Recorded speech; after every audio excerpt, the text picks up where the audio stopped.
infected with HIV in Rumah Solehah? Can you please? Okay.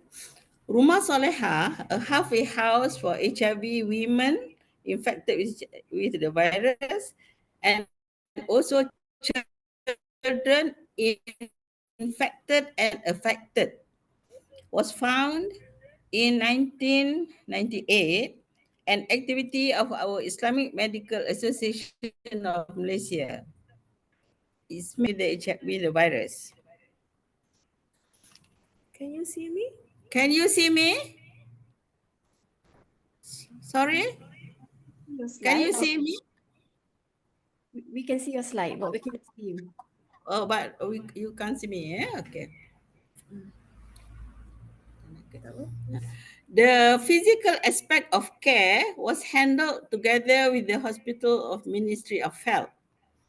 Problems from head to toe can easily be seen by our naked eyes. CD4 count and viral load count is monitored by the blood investigation and also the opportunistic infections. Okay.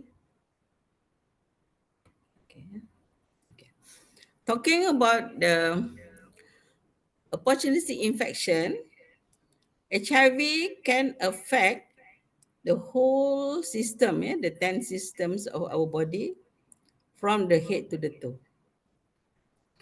I'm now discussing about the psychosocial aspect because we can handle the skin lesions, we can handle even the toxoplasmosis with the medication, but the most challenging issue is the behavior disorder. The women have lack of insight normally. They are self-centered, they are manipulative, their lack of remorse and shame, and come here without any vision.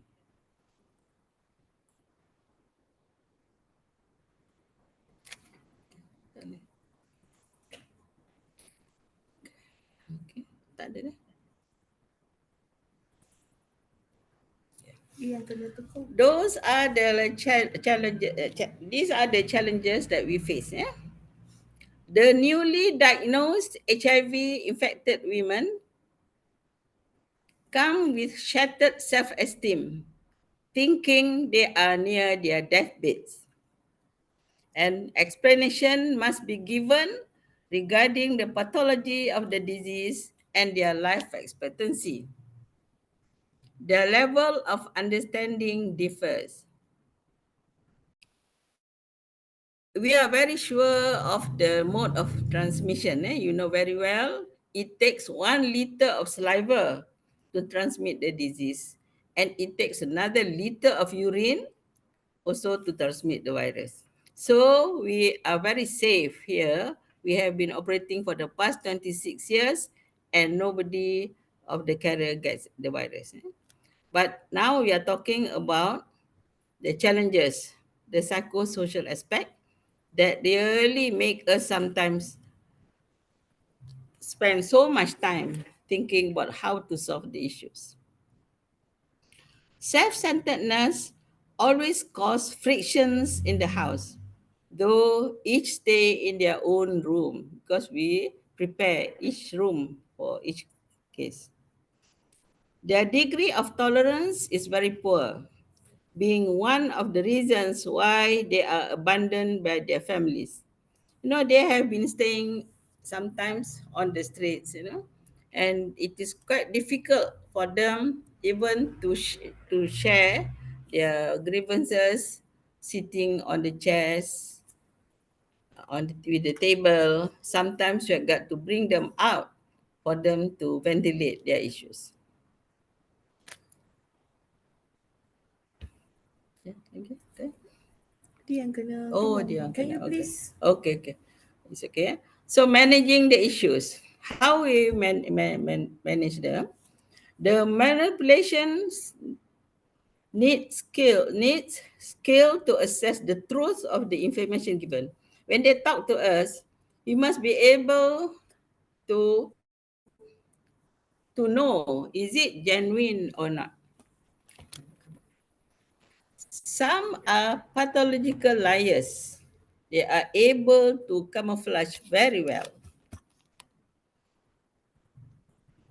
And this is the most challenging thing because we are very transparent in Rumah Solehah. For those who have been discharged but request to come back to Rumah Solehah, it is very often because of their inability to suit themselves with the new environment and find difficulty in establishing rapport with the new contact. So this is how we have got to see them quite often. They sometimes even come back here 3 times, during their HIV infected time. And they remain dependent on others. Very few successfully be on their own, though varieties of vocational skills have been taught to them. We teach them how to cook, well-balanced diet, the food for energy, food for bodybuilding, and food for prevention of diseases. But they find it very difficult to take the fruits and the vegetables.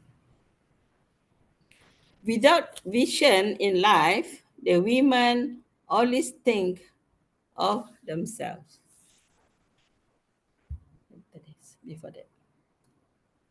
Dia yang control lah Oh, kan. I see. Kita Okay. minta dia. Okay. That's okay. Okay. Formation of personal integrity is vital in prevention of behavior disorder. During infancy, breastfeeding helps develop stable personality by the senses affected touch, sight, hearing, smell, and taste. And you know very well, when they deliver, they can't even breastfeed. Yeah? So this is how it is like a vicious circle. The HIV women delivering babies, but they are unable to breastfeed. And all those children born from HIV infected ladies find it very difficult to have a stable behavior because they miss the development of personality development, proper personality development during the childhood. And the parental skill enhances strong character to a growing child, and role modeling enrich behavior development.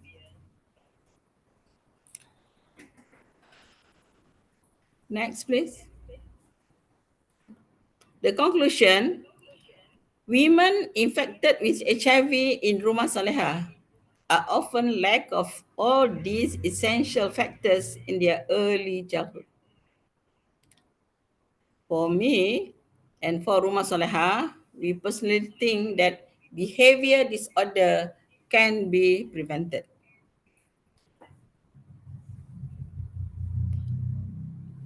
Now, our motto is HIV is just virus. Behavior is more vital. We need to prepare strong foundation of psychosocial aspect for our next generation of society. Next, please.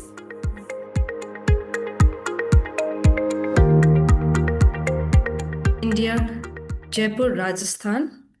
This is where I work. Hello everyone, I am Dr. Nancy Srivastava, Professor, Department of Periodontics, NIMS Dental College and Hospital, Jaipur, Rajasthan. Now, I'll be presenting my views on the topic Personalized Dentistry, a Road to Future in Oral Healthcare. This topic was chosen to align with the theme of the conference, Shaping the Future of Quality Healthcare. Let us understand what is precision medicine or personal medicine. This is a medical approach that takes into account the individual's unique genetic makeup, their environment, and other factors that can influence their health outcomes. Now, recent advances, basically in the field of genomics, data analytics technologies, and biotechnology have been unprecedented, ushering into a new era of healthcare, which is increasingly tailored to the individual needs of the patient.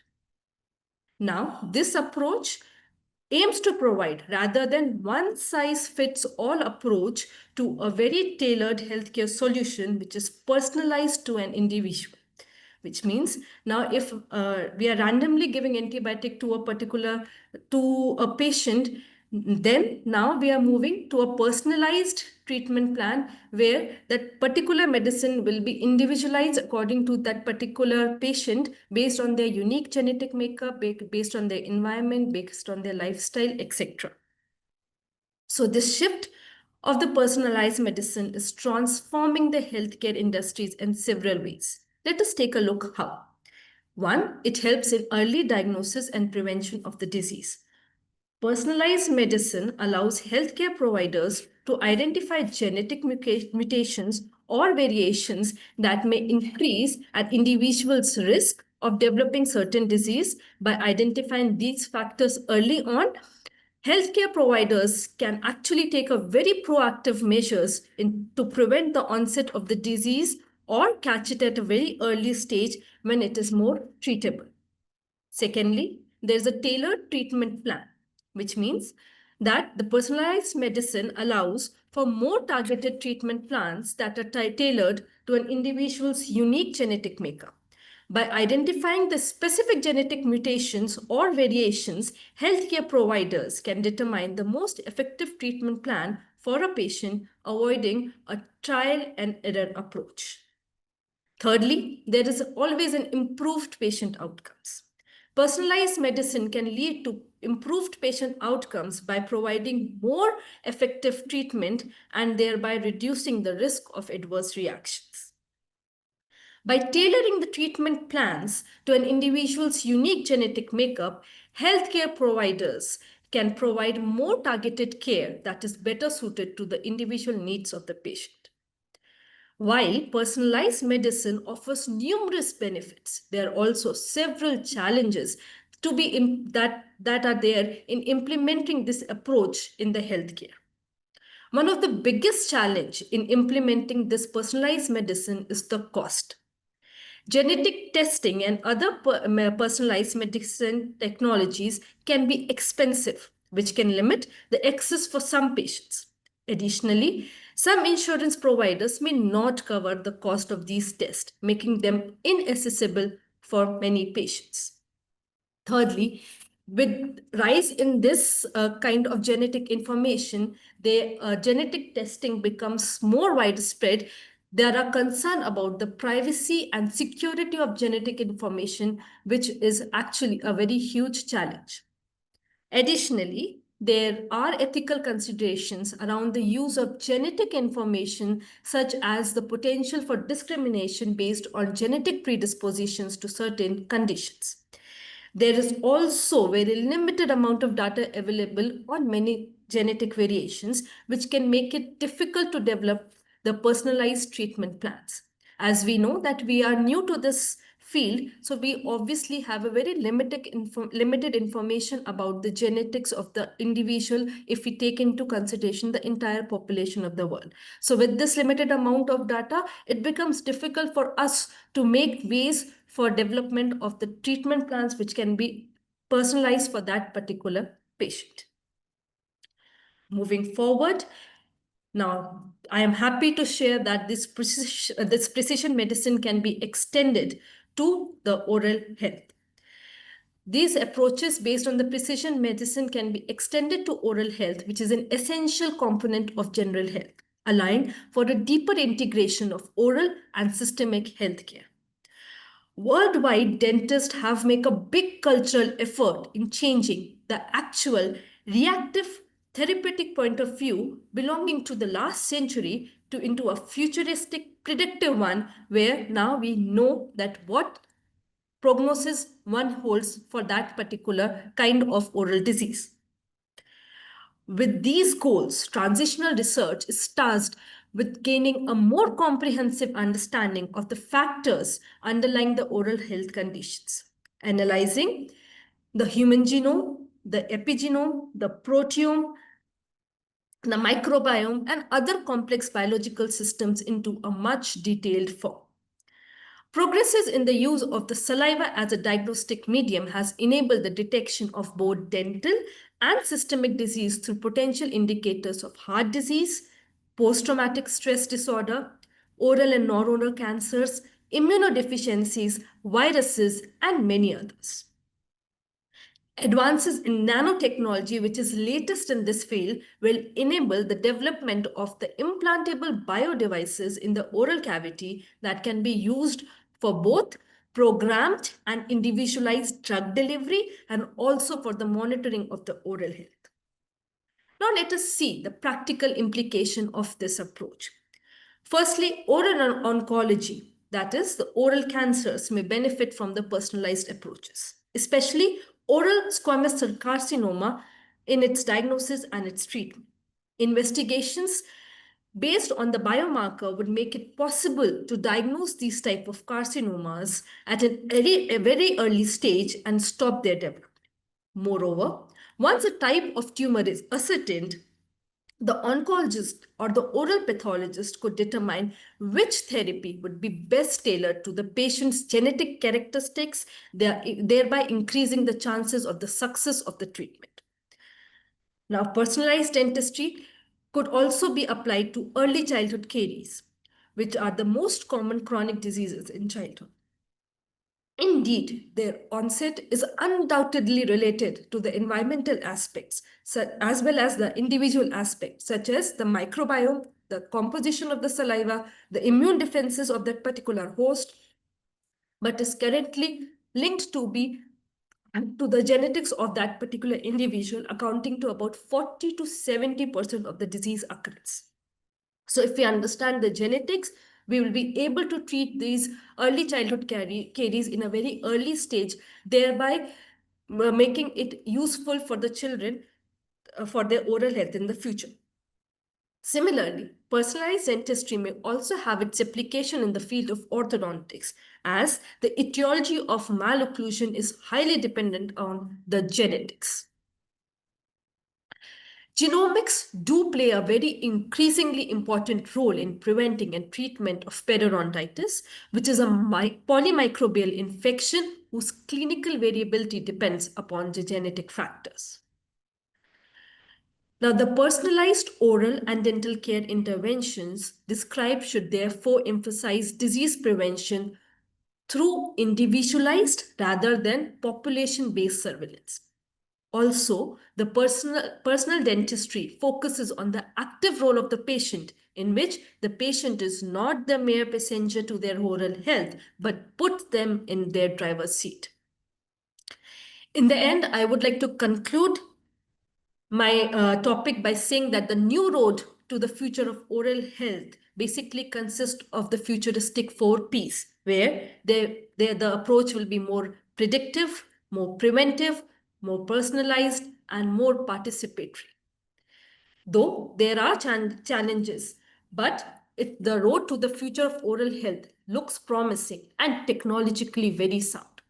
More research in genetics and other advancements would make this road very smooth for the healthcare providers and especially to the patients to enjoy their journey of happy oral and systemic health. Thank you one and all for your patient listening, and my heartfelt gratitude to the organizing committee of 5th International Webinar on Nursing and Midwifery for giving me this beautiful opportunity to discuss my views and ideas. And I feel really privileged to be placed in with such esteemed speakers across the world. Thank you, one and all.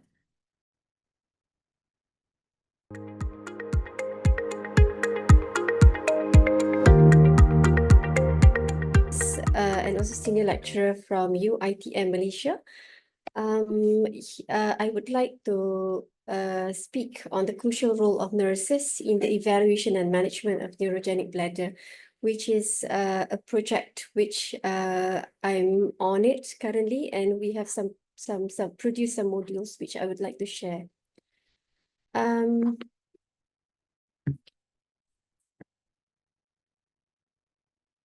All right. So basically, these are the content of my presentation. First of all, I'll give the overview, and then we will talk a bit about the neurogenic bladder itself. And then I will proceed, after the understanding that I have delivered, then we will proceed to the evaluation and the bedside clinical management. Then I will share about the training workshop that we've done. Just some problem statement as an introduction so that everyone can understand this session. So when we talk about neurogenic bladder, it's closely related to spinal cord injury. So those who have spinal cord injury, they have paralysis of the bladder, okay, and in various forms and various types, depends on the severity of the spinal cord injury. And for that reason, we have evaluation process to understand the severity and the type of their bladder impairment.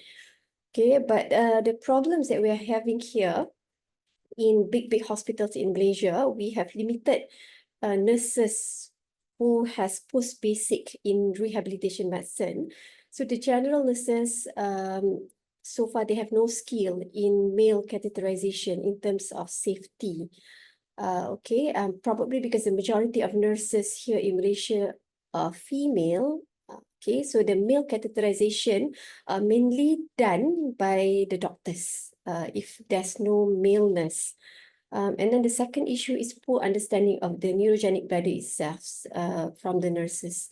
Hence, what we have noticed is inaccurate assessment and misleading treatment and delivery from the problem.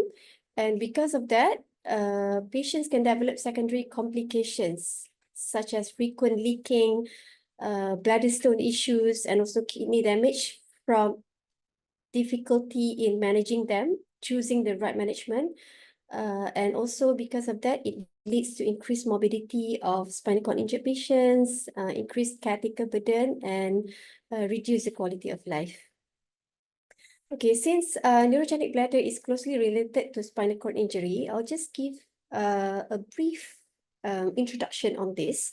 So if you see from here, from the brain, okay, the nerve signals from the brain down to the spinal cord, and if you can see the area from S1 to S5 and also L1 to L5 there, the label there, those are the nerve branches that comes out from the spinal cord and innervate the bladder and the bladder sphincter.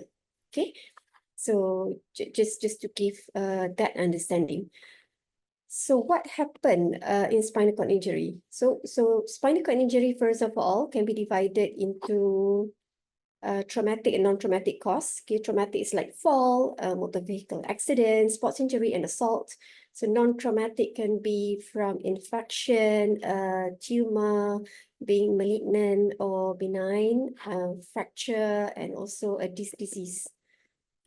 So what happened in spinal cord injury? If it's traumatic, for example, as you can see in the diagram here, there's bleeding, nerve damage, the cord damage itself, okay, which can cause swelling and inflammation, is what I've shown here.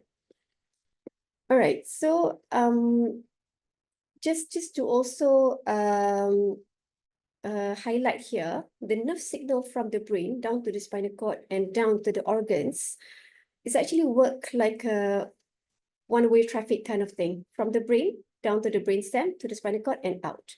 So when there's spinal cord injury at any level, for example, at the chest level, it's just one injury there, but everything below that level is gone, like paralyzed and affected, but everything above it is okay. All right, so I put here the 4 main effects of spinal cord injury, which is muscle paralysis below the level of injury, sensory loss below the level of injury, bladder impairment, and also bowel impairment. Okay, so that I'm not being misleading, I need to inform here that because I'll be using this term interchangeably.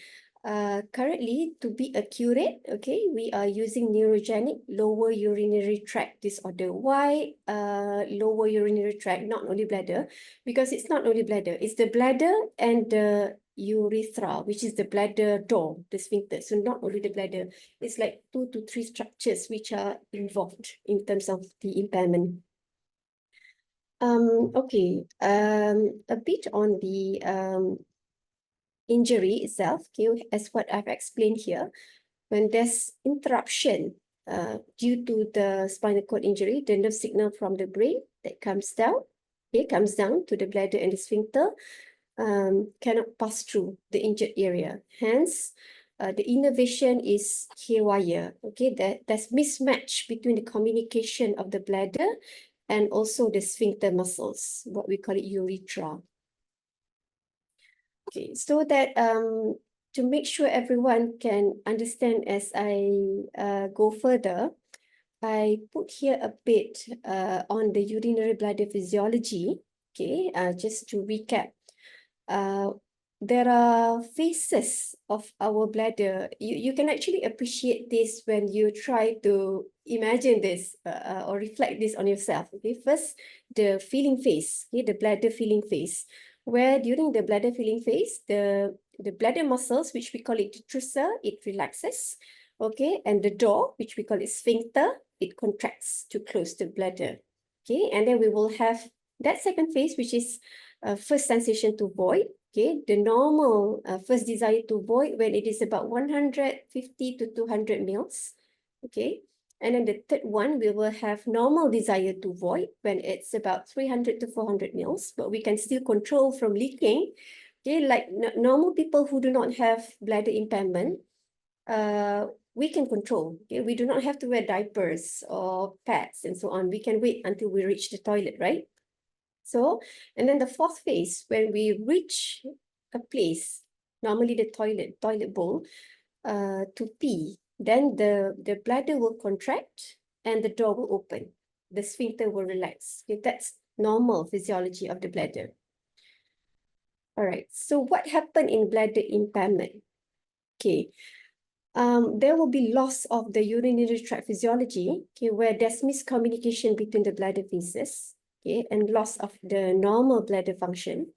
Okay, if you can remember what I mentioned just now, okay, like try to feel it in ourselves. There's 3 boxes or 3 phases that I put here. First, we have to be able to feel, right, our bladder. Okay, which is the role is played by the receptor in the bladder body.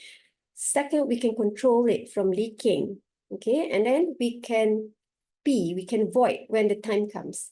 Okay, so what happened in bladder impairment? All these are gone. Okay, that's why I put the cross mark, the red cross marks there. So they may not be able to feel, they may not be able to, maybe they can feel, but they are unable to control. And when the time comes, they are unable to contract the bladder body to empty. We have 2 types of bladder impairment. Okay, depends on the level of the spinal cord injury, which I will not explain here because that's too technical. But basically, we have 2 types. It's either the bladder is flaccid, soft and flaccid, not moving, or the bladder is oversensitive and spastic. We call it spastic. Okay, in flaccid bladder, the bladder body relaxes and keep expanding. Okay, while urine feeling is happening. Okay, it's unable to contract when the time comes. Okay, and most of the time in these types of injury, the door or the sphincter is closed. That's reason why, in terms of the physiology, why the door is closed. They're quite continent, but the problem is that they can have acute urinary retention. Okay, urine does not come up at all. And then for spastic type, okay, it is very sensitive. Sometimes just with 50 mils or 20 mils, the bladder body or the detrusor becomes too sensitive and it contracts. Okay, so what will happen to the patient? They will have leaking, what we call it leaking or incontinent. Okay, which is not a good situation, we call it. All right. Before we go to the bladder evaluation, I would like to bring everyone to understand why are we so concerned to evaluate and assess properly. We need to get the bladder status properly, it is because we would like to prevent the secondary complications of neurogenic lower urinary tract disorder. Okay, which these are the common ones that we normally see: UTI, okay, because of the urine stasis or because of the catheter-related use. Okay, they can get urinary tract infection. And it's quite common, or I would say not uncommon, for them to get bladder stones. Okay, it's because of the flow of the urine and the dynamics of the bladder and the sphincter is not normal anymore. Okay, hydronephrosis is hydroureter, is swelling, abnormal swelling of the kidneys and the ureter. Okay, and small bladder or contracted bladder or bladder shrinkage, and also bladder trabeculation. It means the lining of inside of the bladder is already distorted and abnormal. Okay, second part, okay, we will go briefly on the evaluation and bedside clinical management. Okay, as an introduction, I would like to show here the roles of the nurses in this phase, okay, in patients with bladder impairment. So number one, the nurses are often the first to recognize the signs of urinary dysfunction because they are very close to the disabled patients. They are essential role in screening for red flags, for example, incontinence, retention, urgency, or recurrent infections. Because spinal cord injured patients, acutely, they are in the orthopedic ward, for example. The surgeons or the orthopedic MO may not be noticing all this, but the nurses are the ones who are frequently be by the bedside, changing the diapers, the bedsheet, and they will notice all these red flags, okay? They are the ones observe patterns over time, okay, enabling early detection and the referral. They may be the ones who highlight or bring up to the doctors that this one needs proper assessment and attention, okay? Assist in executing the diagnostic procedures, okay, such as bladder scan, bladder charting, and urodynamic studies. Okay, they are the ones who also assist quite a lot in educating in bladder management technique. Okay, after we have discussed, okay, the team, the doctors, the therapists, the nurses, after we have discussed way forward, they are the ones who are close to the patients to educate in terms of the techniques, and also provide the emotional support together with the team, okay, helping patients to adapt with these new issues. Okay, I would like to also put up here the terms that we use in bladder evaluation because it's quite long. I may use short terms, okay, so that we all of us can understand what I'm talking about after this. Trial without catheter, because the bladder is paralyzed or impaired, normally they begin with having a catheter, okay? So we will start the evaluation by removing the catheter. There are things which we need to do, okay? I will explain later. Okay, voluntary void means intentional voiding, like how the normal people are having. Okay, residual urine is the balance of the urine left inside the bladder after the voluntary voiding. Leaking means leaking. Okay, intermittent catheterization means in-out catheter, okay, not the continuous draining catheter. Okay, I want to highlight here the goals of bladder management and care. Okay, it's basically overall to protect the upper tract, okay, the kidneys and the ureters, and also the lower tract, which is the bladder, and also the sphincters. Internal sphincter and also external sphincter, okay, to reduce the secondary complications which I've mentioned just now, the stones development, a contracted bladder, okay, a swelling of the kidneys and kidney impairment, and also infection, and also to achieve social continence so that they can go out of their bed, out of their room, out of their house, return to work, return to college, return to community, with good continence, okay, with whatever management that we have decided together, we have agreed and we have trained them. So that's what we want. Okay, so I put a strict warning here because this is what I think we like to do. But for, in patients with bladder impairment, especially neurogenic bladder, it is actually quite dangerous or not I would say not advisable to do bladder clamping, catheter clamping. Okay, we do catheter clamping to stimulate, okay, for them to have that feeling of bladder expansion. But it's dangerous because they may not be having any sensation. Okay, they do not know. In fact, it may cause receptor destruction, receptor damage. All right, so for trial without catheter, okay, it means removing the catheter. So these are the three things which we have to have in mind. Okay, before we remove the catheter, which is in the green box, okay, we have to make sure we do the assessment of the suitability and we counsel the patient. Two things, assessment and counseling. Then only we remove the catheter.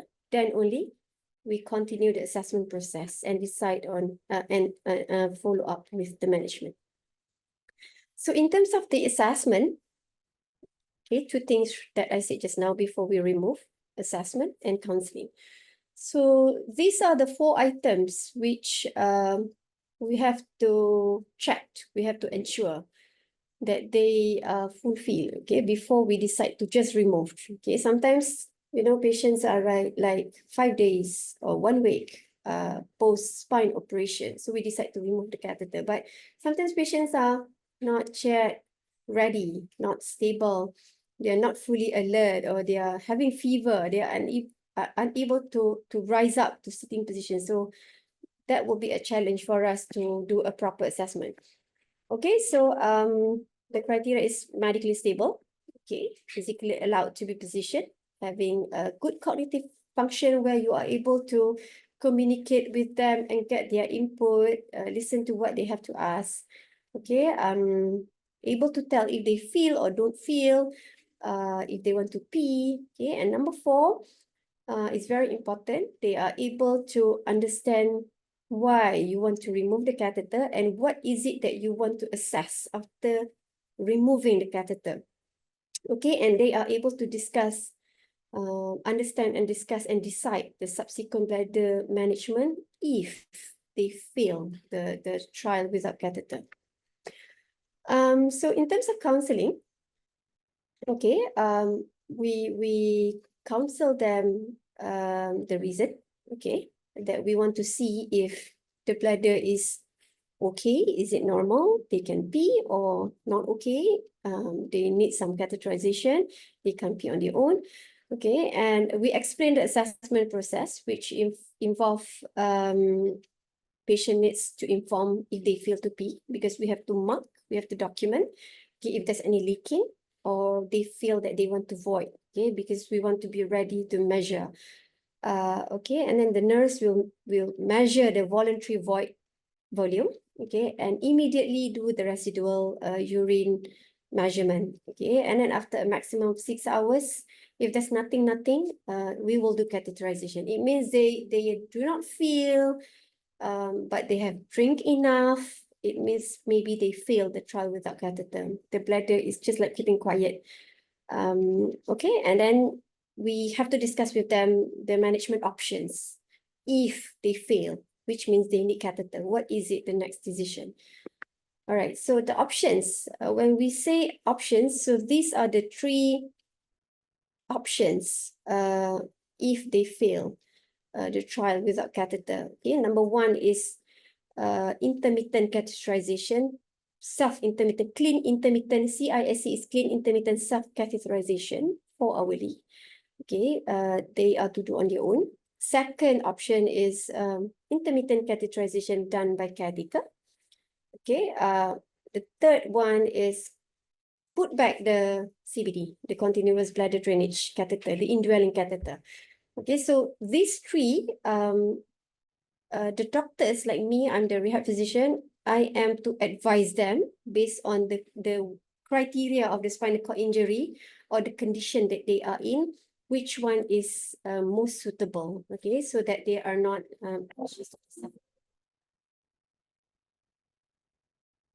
okay,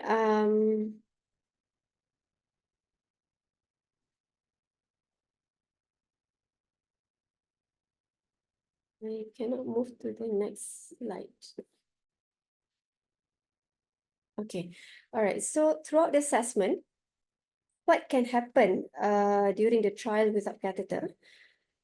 If, let's say, the patients may have problems, symptoms, okay, or they are incomplete injury, okay, they may have some symptoms, they are not totally impaired. For example, they may be able to feel, they may be able to have some control, and they may be able to pee, but they will have all these kind of symptoms like urgency, frequency, some leaking issues, some abdominal distension, and also autonomic dysreflexia is a medical emergency, which it's quite long to explain here, but it's a condition which involve hypertension, uncontrolled hypertension, which is something that we need to attend to. Okay, and most common cause of AD, autonomic dysreflexia, are bladder issues or bowel issues.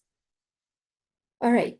So the nurse's role for the bladder assessment, okay, are mainly all these four. These are the main ones. Which number one, bladder charting. Okay, it's very important to chart accurately.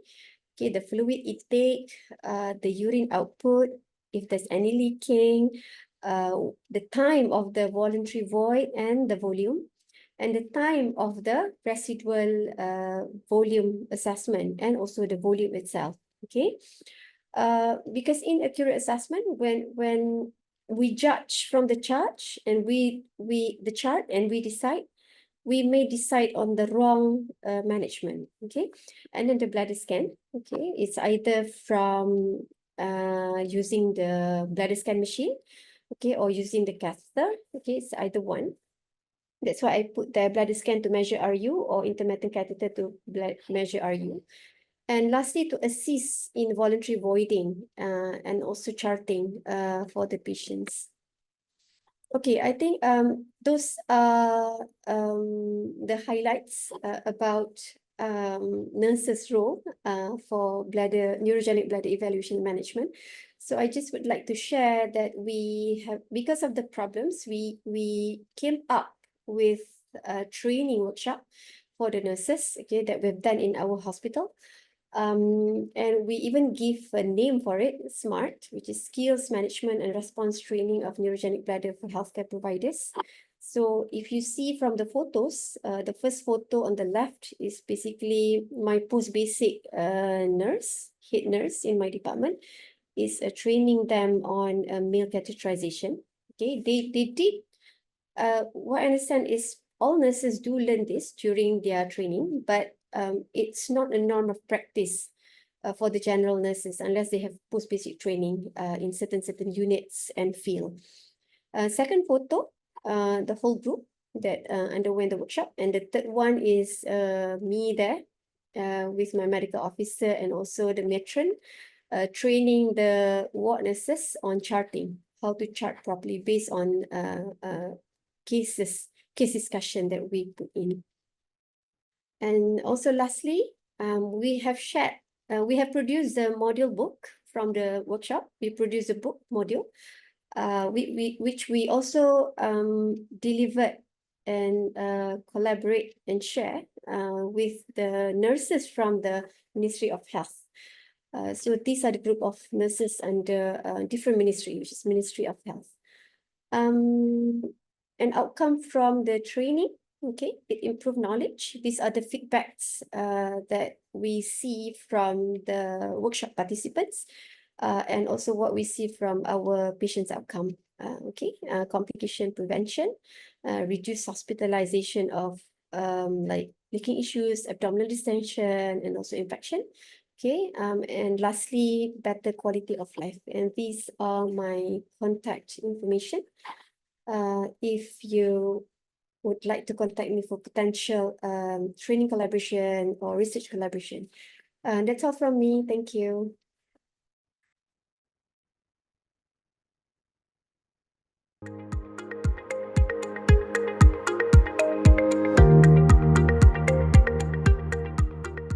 Hi everyone, my name is Pijika. It is an honor for me to be here in Nursing 2025.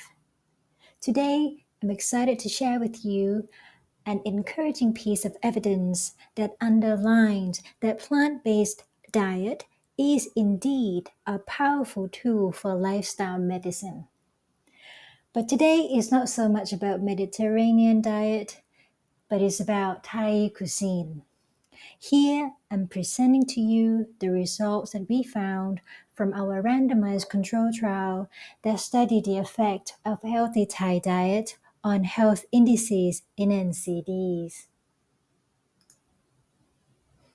We were so inspired by prior work in Mediterranean diet, we got to ask this question. Can we use our traditional Thai food to normalize health indices if we emphasize ingredients from plants but still respect the traditional Thai seasoning like fish sauce, shrimp paste, or coconut milk? In this study, we compare two dietary patterns, which are a healthy Thai diet, or HTD in short, and contemporary Thai diet, or CTD. We studied the effect of both patterns on body weight, blood pressure, fasting blood sugar, and LDL as our primary endpoints. Here is our study design. We recruited participants with at least one abnormal health index, either being high BMI, which we use Asian range, elevated blood pressure, elevated LDL, or abnormal fasting blood sugar. We also included people with ongoing medications for their chronic conditions. We then randomized them into two groups, either HTD or CTD. The study lasted for about 12 weeks. For the HTD arm, the participants must join our 2-week cooking workshop first. And during that time, they had to practice for real how to cook healthy Thai diet. We have about 80 example menus for them to practice on. And after that, they go back home. They were encouraged to stick to the healthy Thai diet pattern until the end of the study. Try their best. No need to count the calories. They could eat until satiety. And for the CTD arm, they were instructed to eat their usual diet. Here is what healthy Thai diet looks like. First, the main ingredients in the dish must be from plants. It would include vegetables, roots, fruits, legumes, nuts, seeds, and grains. Plant-based meats are very much welcome in our study as we think it is a practical tool for the transition. We do not use any meats, eggs, or dairy products.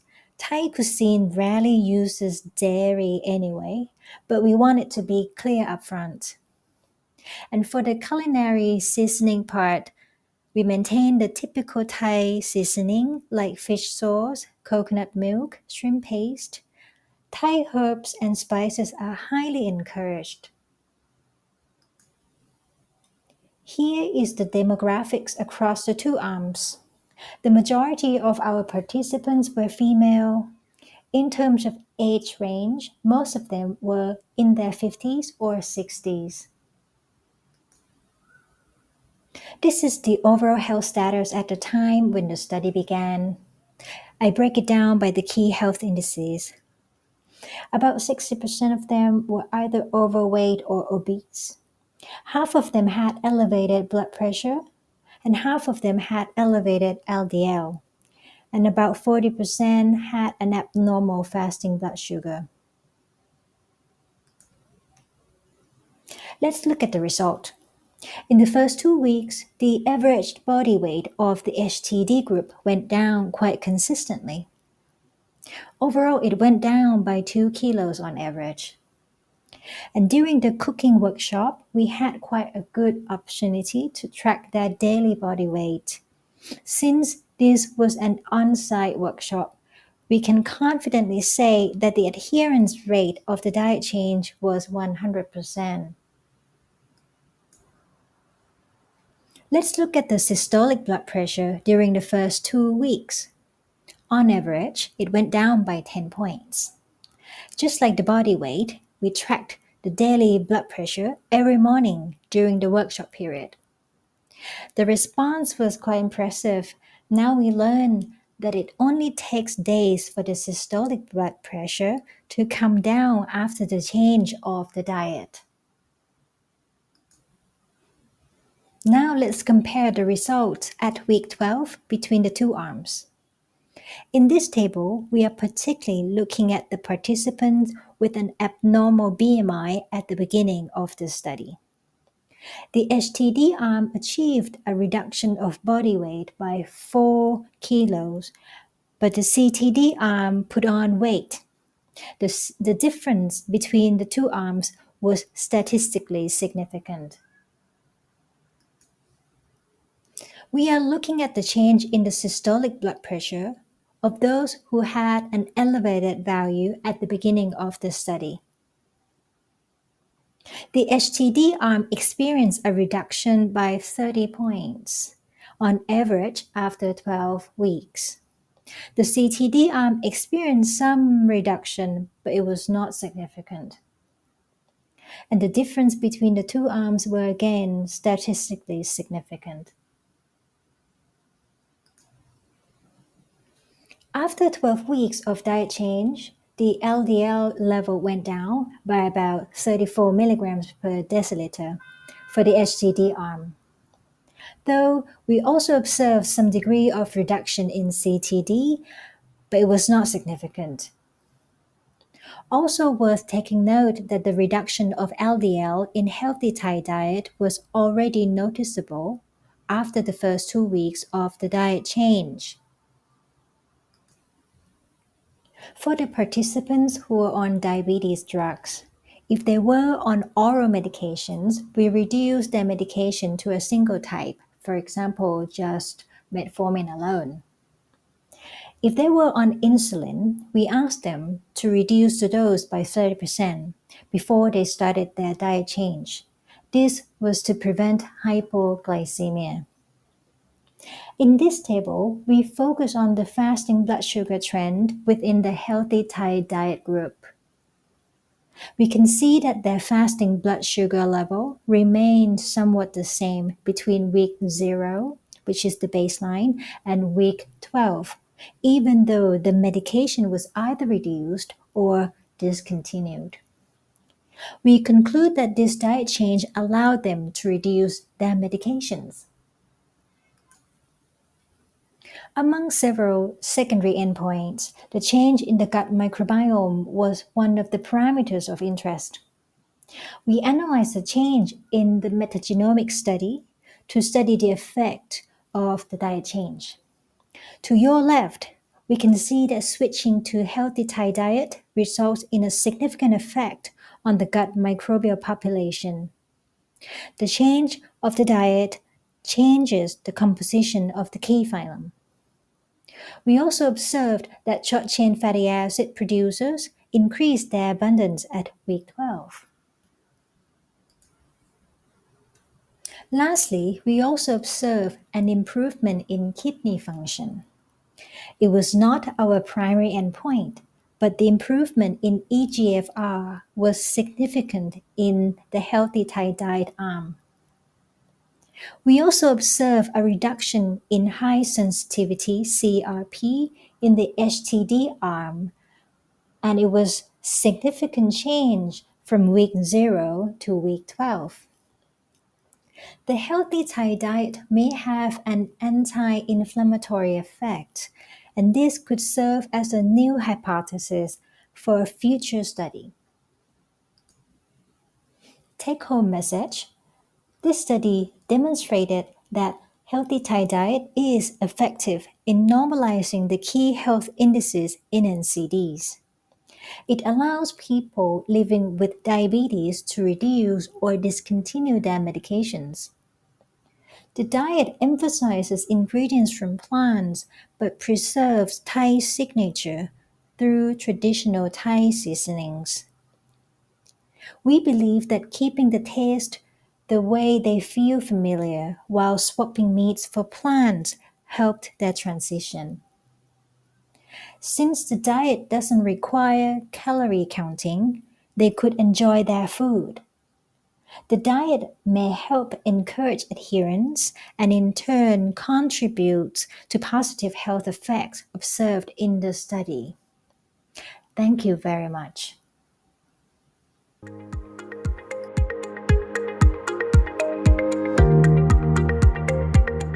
I hope it will be interesting for everybody. I'm presenting, one moment, how can I close this? One moment. Characteristics of older adults receiving feeding at a geriatric medical center. I am the director of the medical center and want to tell you some words about our center. One moment, I cannot close here the names.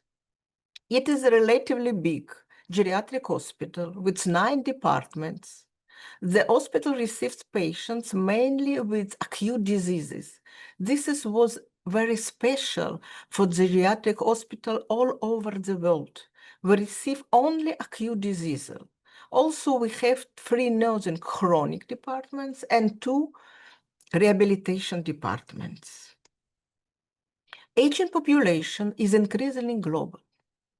Malnutrition is common in older adults and difficult to treat. Enteral feeding is widely used in acute and long-term care settings. Data on prognosis and risk factor for morbidity and mortality in geriatric patients receiving enteral feeding is limited. This study evaluated the outcomes of enteral feeding in a geriatric population hospitalized in a geriatric medical center. What we know about aging population and nutritional challenges. By 2050, nearly 22% of the world's population will be age 60 and above. Aging leads to physiological, functional, and cognitive changes. These changes increase the risk of malnutrition and feeling difficulties. Accordingly, increasing number of patients will receive enteral feeding and support for these patients becomes crucial. There are increasing needs for data on prognosis and risk factors for geriatric morbidity and mortality in this cohort. What are impact of aging on nutrition? Aging affects digestion, metabolism, and nutrient absorption. Malnutrition affects about 50% of hospitalized elderly and about 60% in long-term care facilities. Appetite decreases due to changes in taste and smell. Diseases and medications influence dietary intake.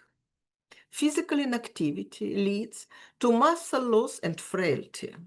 Cognitive decline and swallowing difficulty increase risk of dehydration and nutrient deficiencies. Enteral feeding, is it a solution? We'll speak about this further.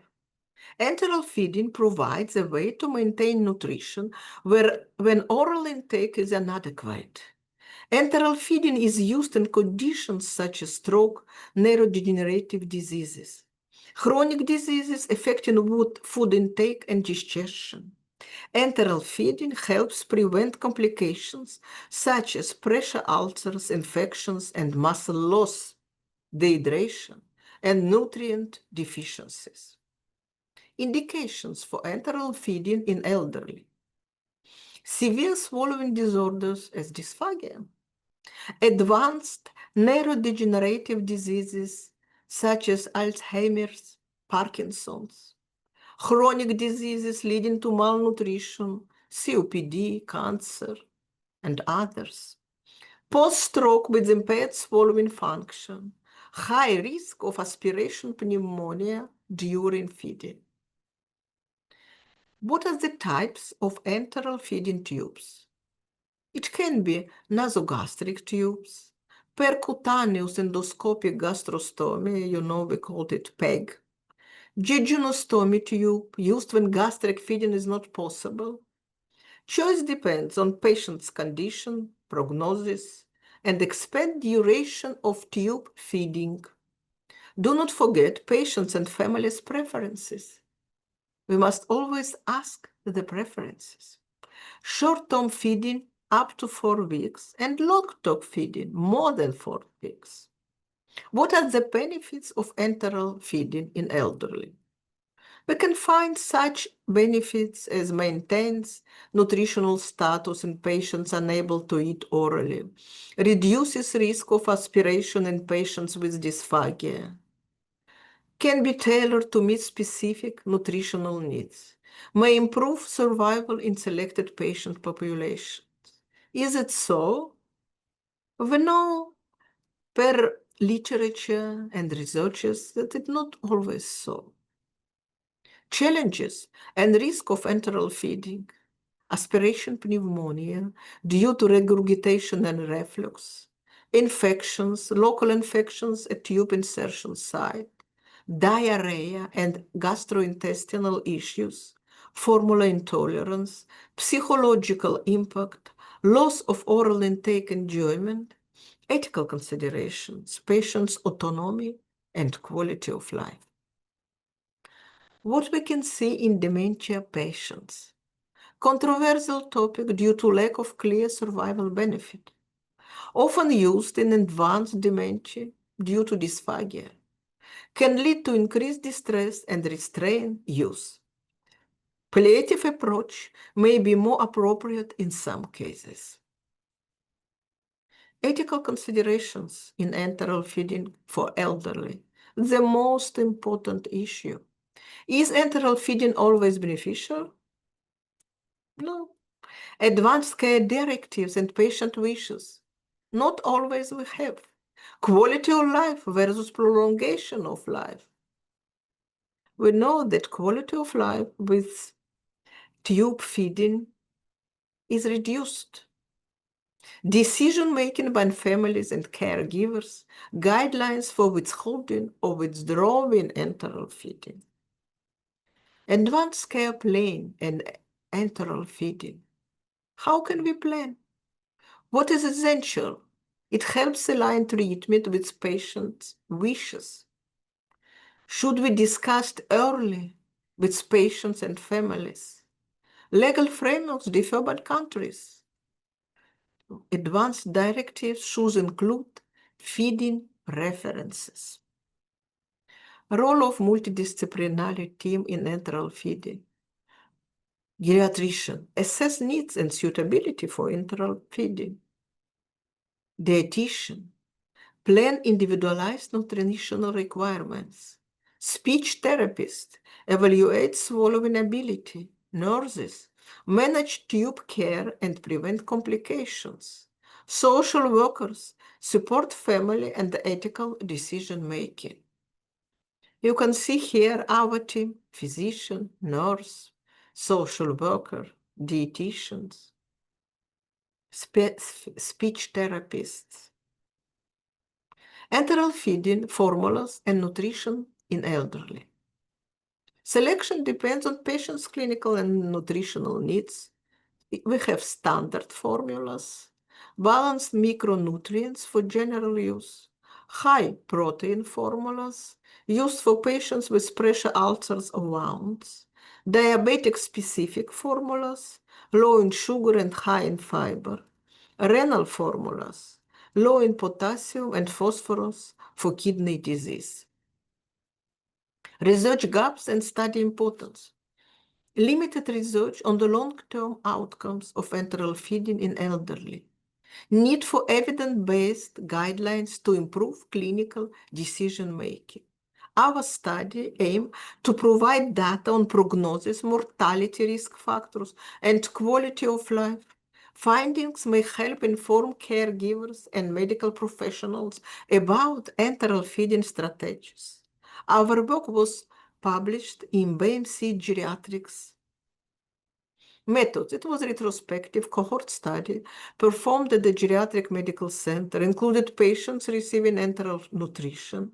Data collected included demographics, clinical status, laboratory test, Norton scale, SNAC score.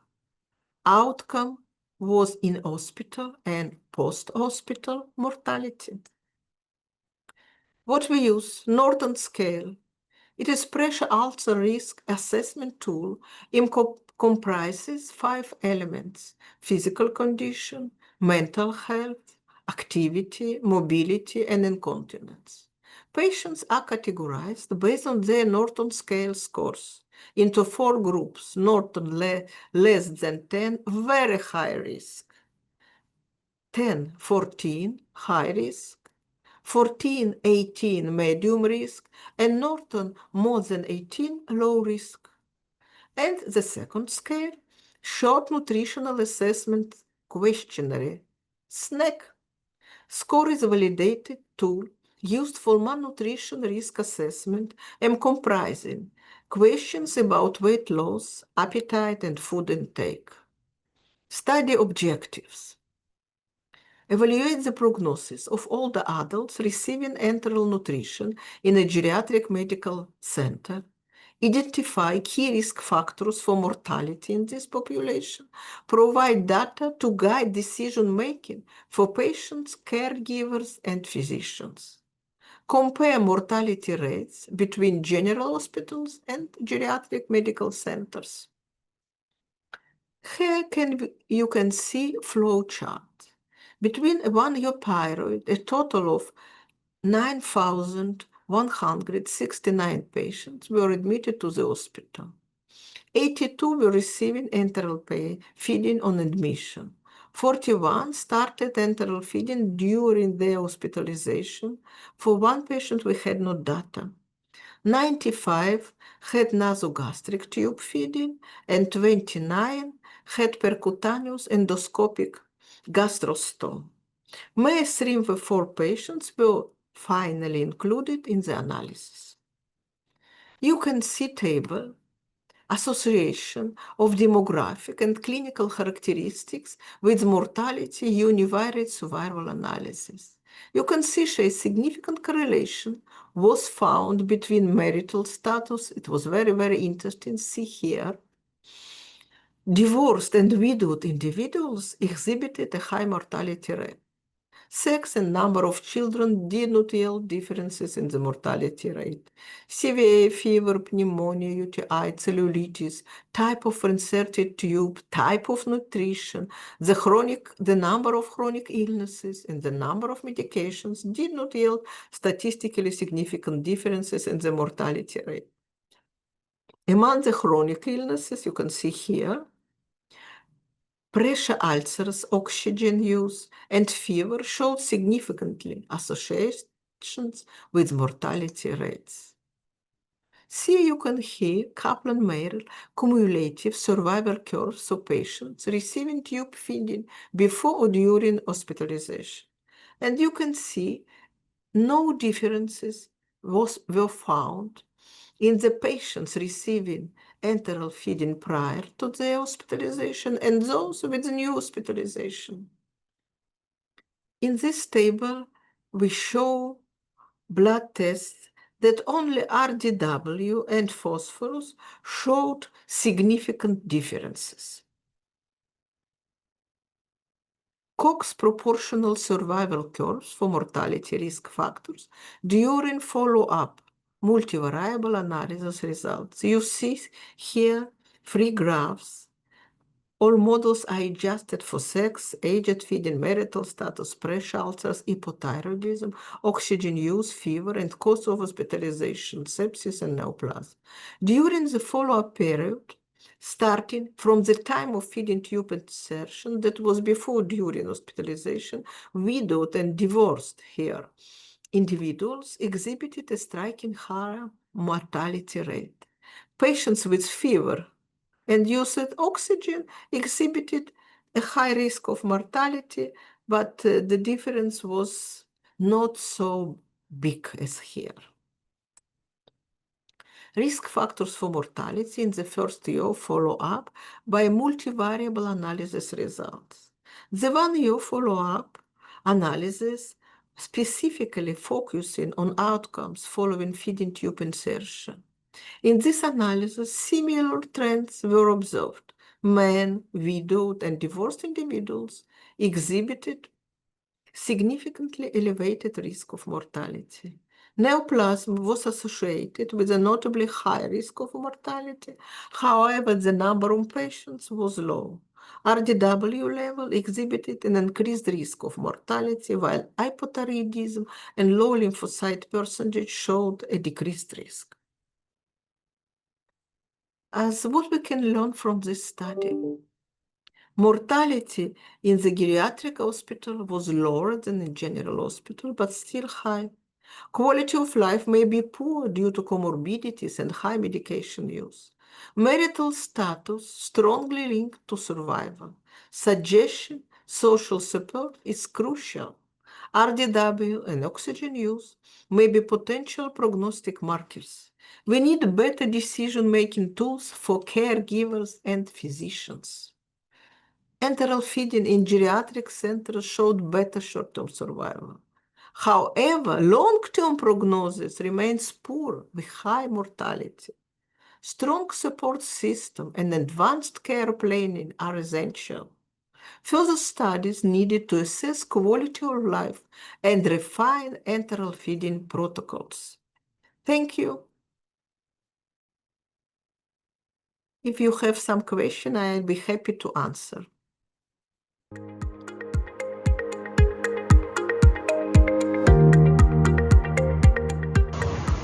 Yeah, very good morning, one and all present here.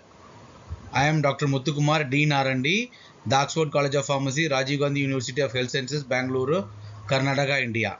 Today, I am going to discuss about a case report on surgical incision of fibroadenoma in 19 years old female, a case report utilizing circuloulnar incision. And introduction.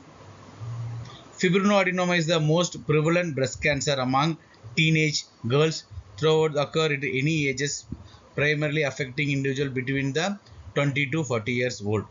It accounts that 30 to 50% of noticeable mammary lumps in children and adolescents, and 44 to 94% of surgical, as you seen in a figure 1, removed breast lumps in the comparable age groups. This condition is typically manifest as a circumcised spherical elastomeric bulging that fluxes, often appearing as a precise ball on monography. See here, the figure 1 indicates the prevalence and peak incidence of fibroadenoma. So it is fibroadenoma is a common factor to induce any age group, especially for adolescent. Around 30 to 50% of adolescent will get a chance of fibroadenoma. Around 40 to 94% of people, they move for surgical operation and to remove the breast lumps in adolescent age. There may be a chance it convert in the malignancy. So it is one of the risk factor may influencing for adolescent and teenage girls. Come to the slide 2, cancer risk and etiology. Fibroadenoma, how it get a chance to increase the carcinogenic effect. The factor and description is given in a figure 2. The presence of fibroadenomas increase the likelihood of developing breast cancer by approximately 2 to 3 times. Unlike the benign mammalian elements, where breast cancer risk may decrease over time, the probability of malignancy linked to fibroadenoma is considered durable. The risk of fibroadenoma peaks at young age around 20 to 30 years and significantly diminishes post-menopause. While exact causes are uncertain, research suggested that estrogen affects the growth of fibroadenomas.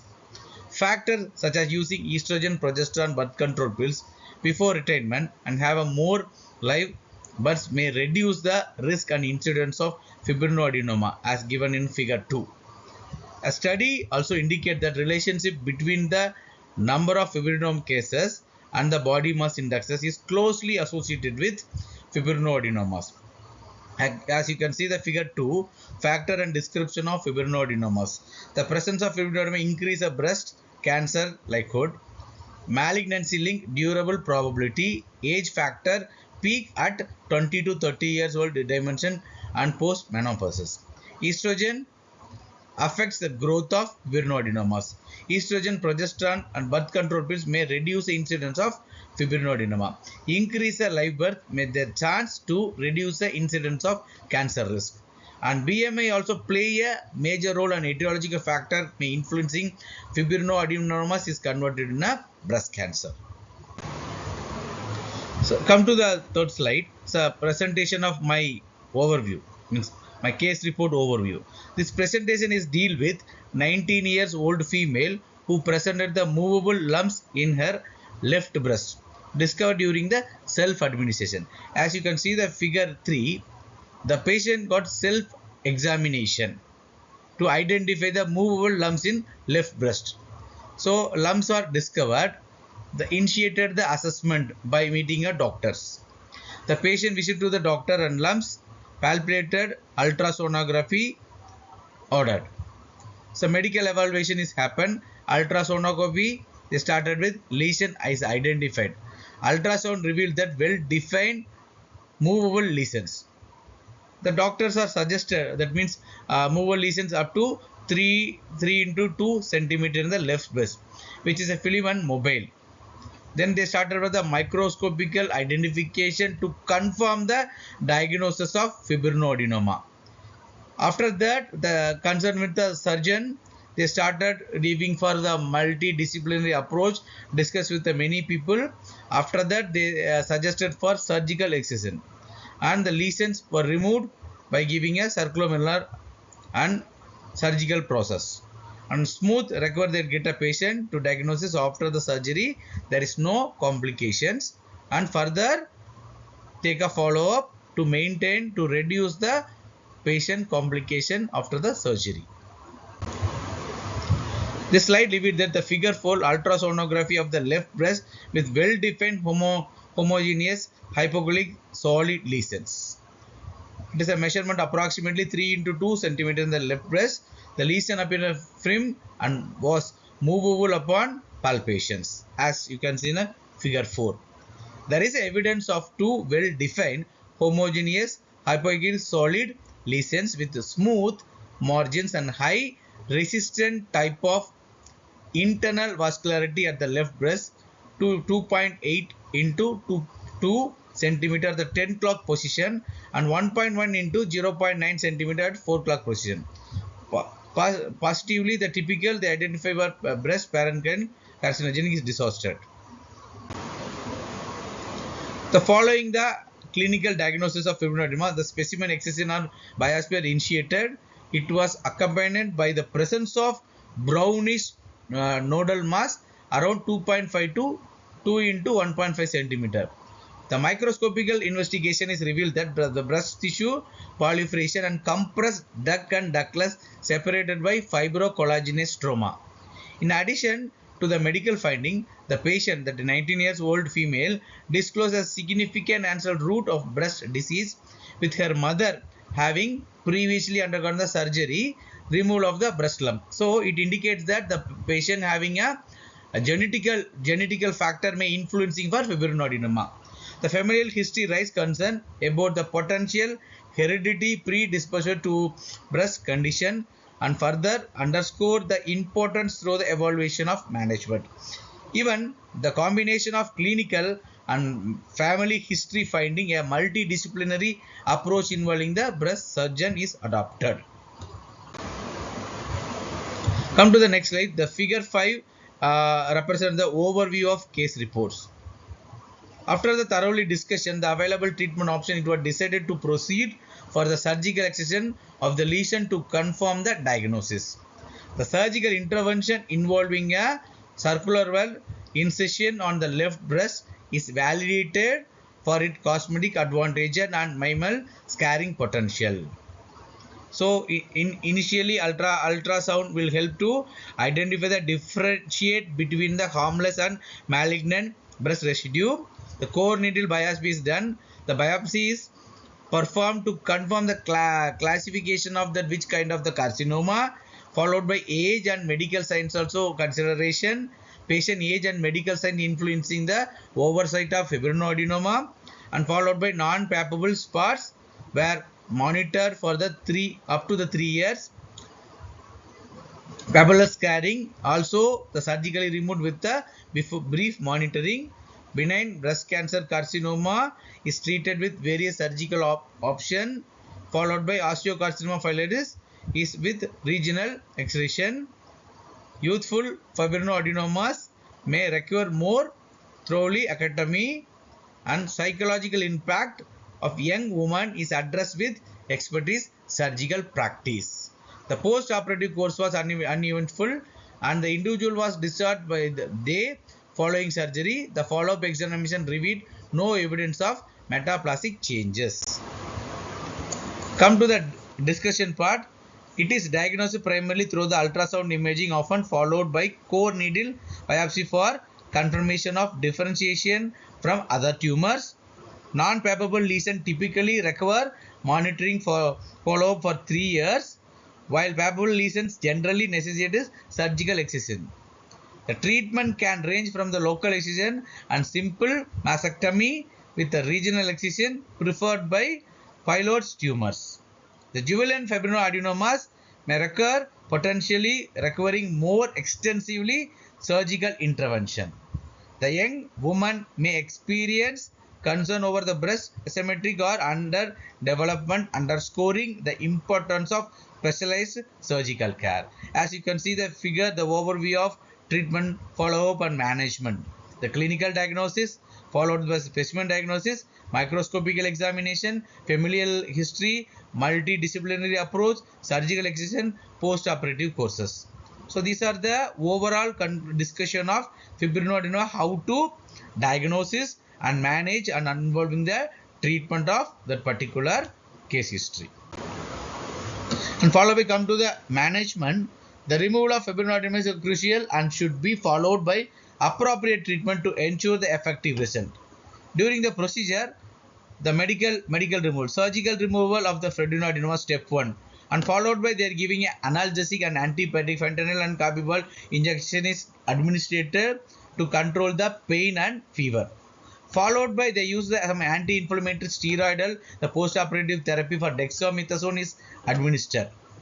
Along with anticholinergic medication also recommended to manage the secretions, to avoid the further secretion to disturbing the post-operative surgeries. And followed by they are given for propofol anesthesia to maintain the general anesthetic effect. And post-operative antibiotic also recommended to reduce the inflammation and followed by the infection. These are the overall management for before and after surgery. The pre-anesthetic medication is recommended for anticholinergic and followed by analgesic and antipyretic to enhance the general anesthetic effect and recommended for some anti-inflammatory steroids. So these are the things will help to maintain the proper operation. And come to the conclusion, the achieve favorable for surgical outputs. The circo-arlar incision is done. The surgeon make a precise incision around the alveolar to assess the breast lump. Followed by lumps are removed. Second step, the breast lumps is carefully excised from the surrounding tissue. The cross-media closure also done. The incision is meticulously closed to the ensure minimal scarring and anesthetic appeal. Followed by the patient experience a successful recovery with satisfactory cosmetic results. The figure 8 is the conclusion of patient case presentation. And I would like to acknowledge my management principal and Rajiv Gandhi University and followed by Scientex Conference, a 5th International Conference of Nursing and Women's Healthcare. Thank you one and all, and thank you for your patience. Thank you.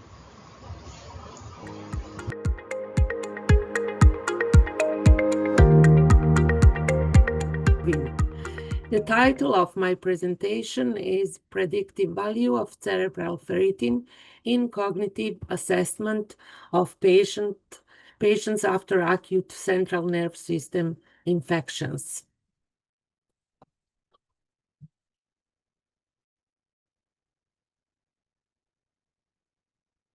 Okay.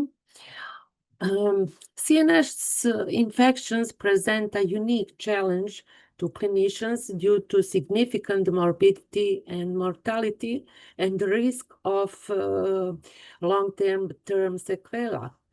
They include a large number of clinical entities, and according to the localization of the inflammatory process, the most significant are meningitis, encephalitis, meningoencephalitis, myelitis, and focal infections, such as abscess or subdural empyema. The most common etiological agents are bacteria and viruses, but also other para-infections conditions such as injury, malignancy, drugs, lupus, and other types of inflammation or systemic infections that can also result in development of neuroinfections. Diagnostic. The initial clinical assessment of the patient in the main determinant in suspecting of CNS infections. The classic triad of symptoms, fever, headache, and stiff neck was recognized 2 centuries ago. But other clinical signs and symptoms include vomiting, photophobia, phonophobia, then acute change in personality or behavior, then existence of periods of unusual sleepiness and possible epileptic attack. Then positive or indicated meningeal signs and neural rigidity. Then acute disorder of the quality of consciousness. But the gold standard for the diagnosis of CNS infection is examination of cerebrospinal fluid, like biochemical and microbiological examination, if necessary, cytological and immunological examination. Other and by no means negligible diagnostic methods include neuroradiology, neurophysiology, microbiology, and biochemistry. What would be the clinical dilemma if at least 2 of the following symptoms are present: fever, headache, vomiting, phonophobia, neck stiffness, and altered mental status? The diagnosis of CNS infections is certain. However, clinical symptomatology often coincides with other pathological conditions like neurological, metabolic, immunological, demented, encephalopathy or various etiology, renal, hepatic, hypertensive, alcoholic, narcotic, etc. Acute psychosis are conditions that can be characterized by altered mental status and create a dilemma in the initial phase of the disease and direct diagnostic in a different direction that CNS infection. Cerebrospinal fluid dilemma. The line between bacterial and viral formulas is not always clear. Sometimes it is about pre-hospital use antibiotics. Sometimes the patients are immunocompromised and have a weak immune response, or the predominance of lymphocyte in some bacterial infections such as brucellosis, listeriosis, borreliosis, tuberculosis, and partially treated bacterial meningitis. Changes in biochemical cerebrospinal fluid findings are subject to various other symptomatic events, a number of leukocytes, glycorrhea, proteinorrhea, lactate, then hypochloramia and hyponatremia. If acute severe hyponatremia can be associated with cerebral edema and neurological dysfunction. The diagnostic panel in the consideration of the infection of CNS infection implies inflammatory markers, the inflammatory marker by biochemical parameter are to great importance in differentiation by bacterial from viral CNS inflammation, referring primarily to C-reactive protein, leukocyte number of leukocytes, neutrophils. Procalcitonin, it is also elevated in other clinical conditions such as severe fungal infections, trauma, burns, major operation, and the like. Then serum amyloid, it is one of the power trigger for initiation of anti-inflammatory cytokines in monocyte and macrophages, which accelerate the host and early response to bacterial pathogens. Fibrinogen also, and ferritin also. What is ferritin? Ferritin is a protein found in all cells on the body, and it is responsible for storage iron. A very small amount is found in serum, which is a reflection of a good storage in healthy individuals. Elevated serum level occur in conditions such as acute or chronic inflammation, chronic alcohol consumption, liver disease, renal failure, metabolic syndrome, or malignancy.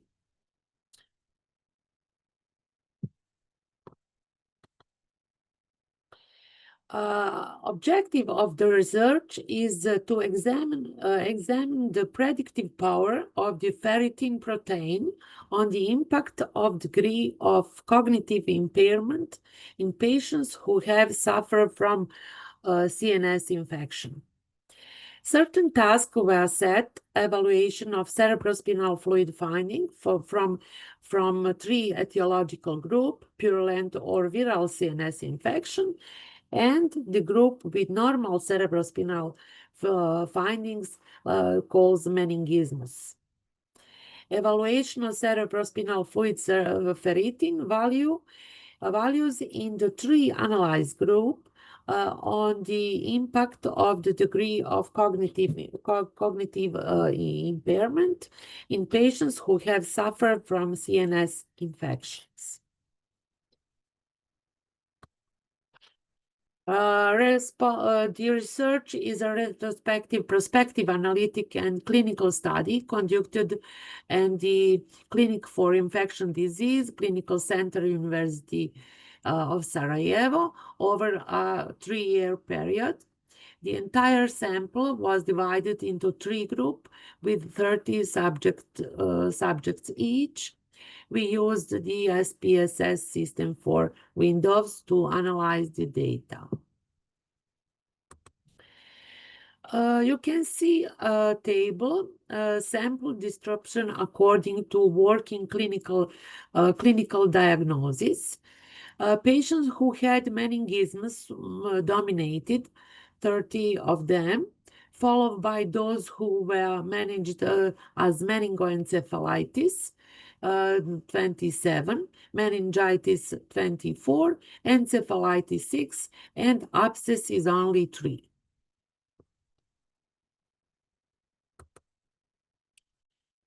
This table shows demographic characteristic, age, duration of illness, length of hospitalization, duration of therapy.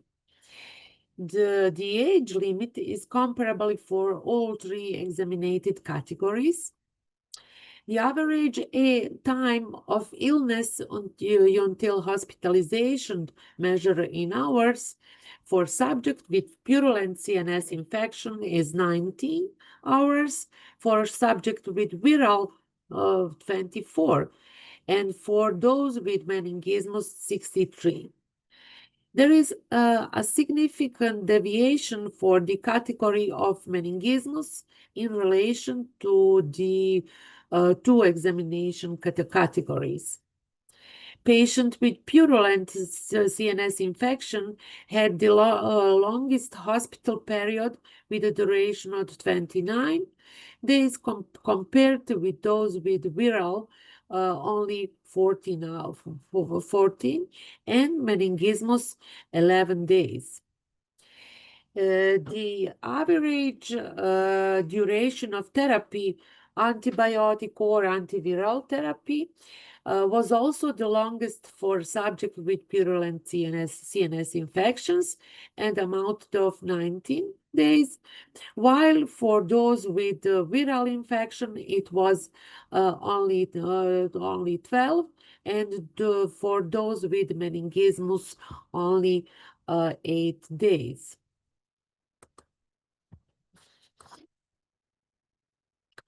Also, descriptive statistic average value of CNS ferritin. The highest ferritin value were detected in the category of purulent of bacterial CNS infections. We can see 39.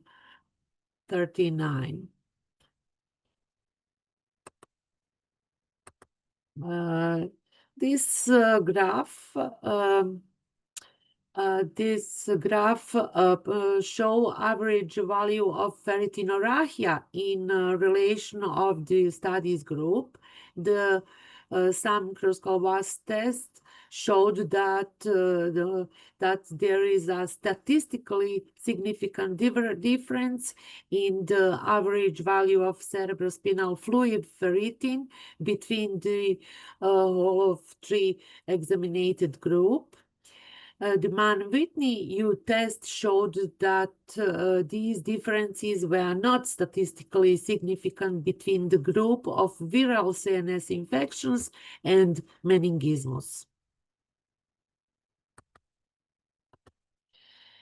This table shows mini-mental status test in first domain according to the type of CNS infections. These result from day on discharge patient or in our clinic. There was no statistically significant differences between the three examined category in the mini-mental status 1 part on the day of discharge related to the domain, orientation in time and space during hospitalization, language, and ability to perform simple actions. But there is a statistically significant differences in the domain attention, calculation, and memory of mini-mental status 1 test between the three examined category.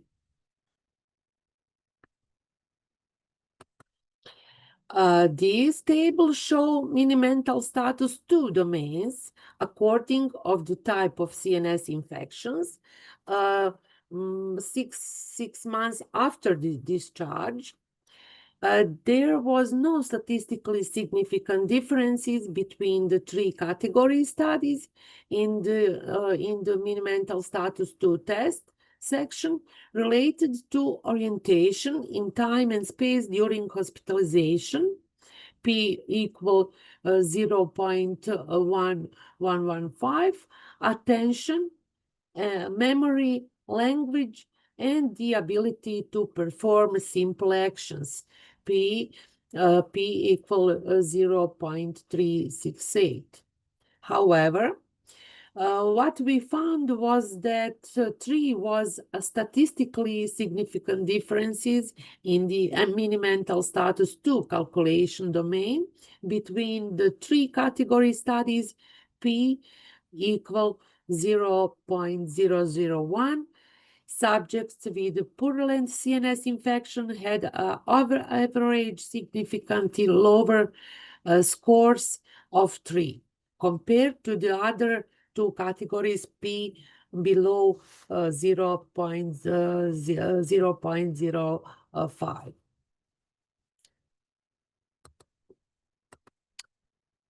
Discussion, short-term sequelae of the subject 6 months after discharge according to the mini mental status test scale, lower total cognitive status value for purulent inflammation in both studies, mini mental status 1 24, mini mental status 2 27 compared to viral mini mental status 129 and 230, and the group with meningismus.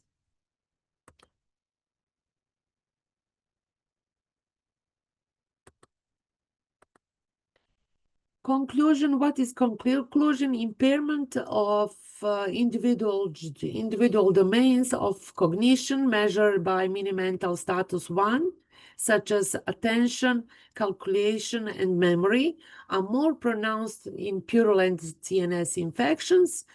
Impairment of individual domain mini mental status 2, like calculation, is more pronounced in the purulent CNS infections.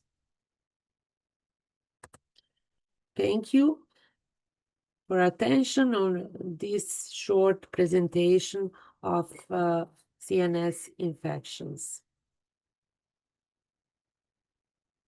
Thank you so much, Dr. Belma, for your wonderful presentation. Thank you for your great organization.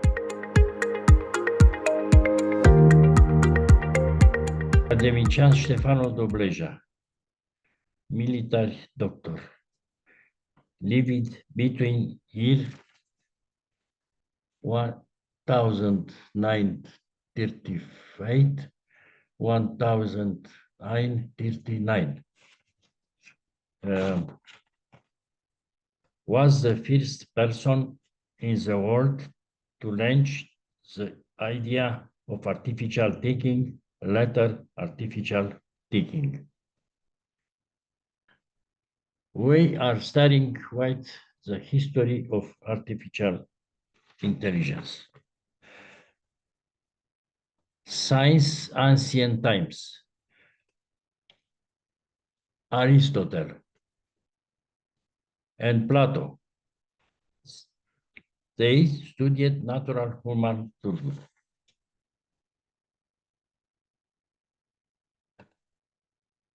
Ștefan Dobleja, first volume.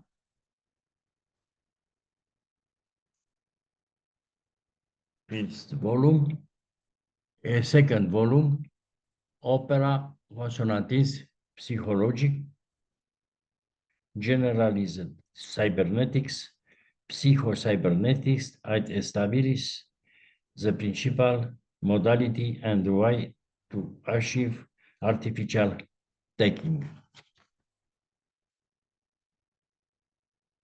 Was internationally recognized at World Congress of Cybernetics and System, which took place in Amsterdam. His reference work, Psychologie consonantiste, written in French and Paris, and has been distributed to great universities of the world. Why precursor? Because through his work prepared the ground for wider second development in a new field, being a pioneer for cybernetics with extension to AI. Why father? Because he was the founder and initiator of the new science, general cybernetics. Kurt Gödel reflects on mechanical intelligence. Walter Pitt and Warren McCullough describe mathematical model for building attacking machine.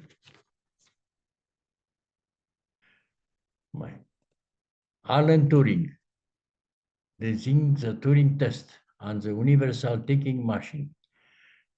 Michael Mohd coined the term chatbot and the first verbal specimen.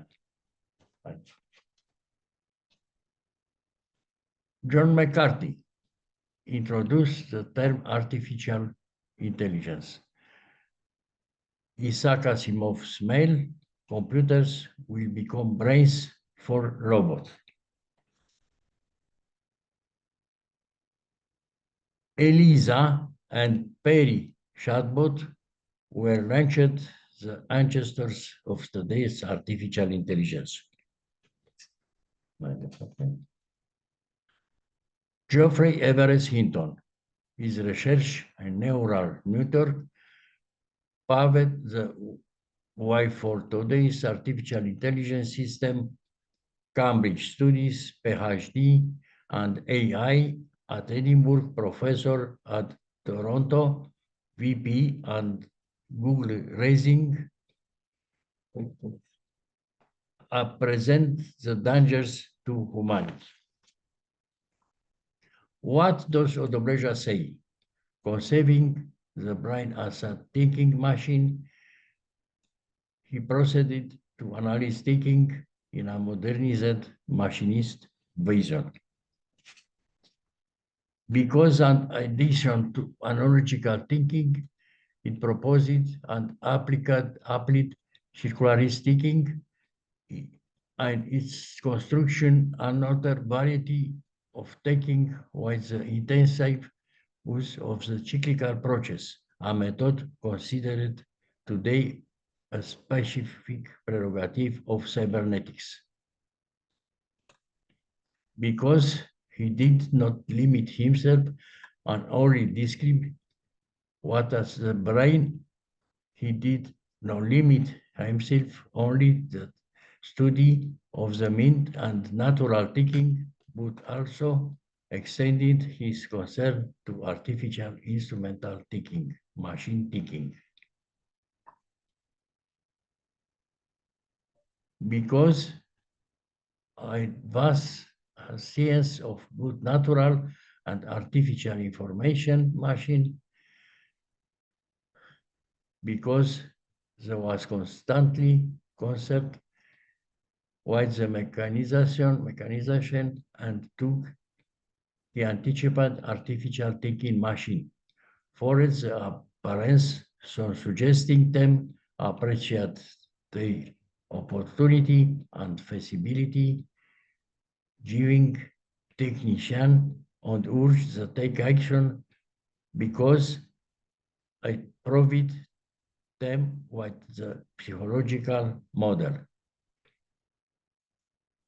Because in pointing on some general lay, they regard them as natural tendency to preserve the existing normal, the law of equilibrium, the law of inertia, of a defense against interface, be rejecting them, the law of reaction, or as repair of the distributed equilibrium, the law of compensation.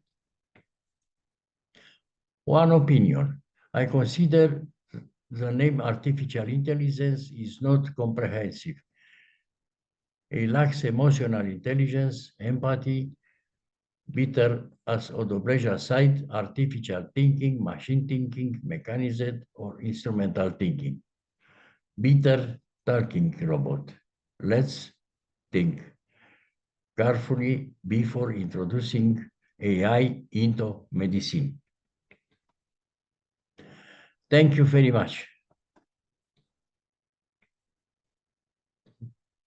Filmar ceva.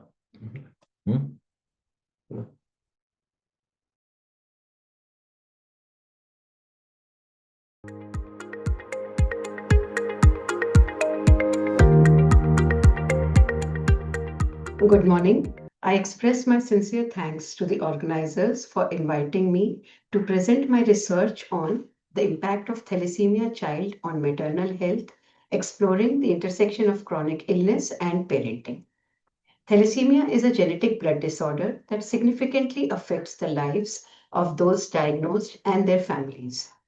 While medical advancements have improved the management of thalassemia, the emotional, psychological, and physical toll on caregivers, particularly mothers, remains largely unexamined. As primary caregivers, mothers are often at the forefront of managing their child's treatment, which can lead to increased stress and health complications. Understanding the intersection of chronic illness and parenting is crucial for creating holistic care approaches that support both the patient and the caregiver. The study was performed with the aim to explore the impact of thalassemia on maternal health, specifically focusing on the psychological, emotional, and physical challenges mothers face in managing a child with a chronic illness. And the objective was to identify key stressors associated with caregiving, understanding the coping mechanisms employed by mothers, and examining the need for targeted support systems to improve maternal health outcomes. A mixed methods approach was employed, combining qualitative interviews with 20 mothers of children with thalassemia and a quantitative survey measuring levels of stress, anxiety, and physical health.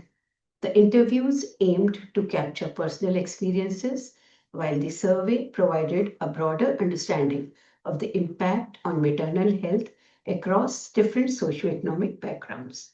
Data was analyzed to identify common themes and correlations between caregiving responsibilities and maternal well-being.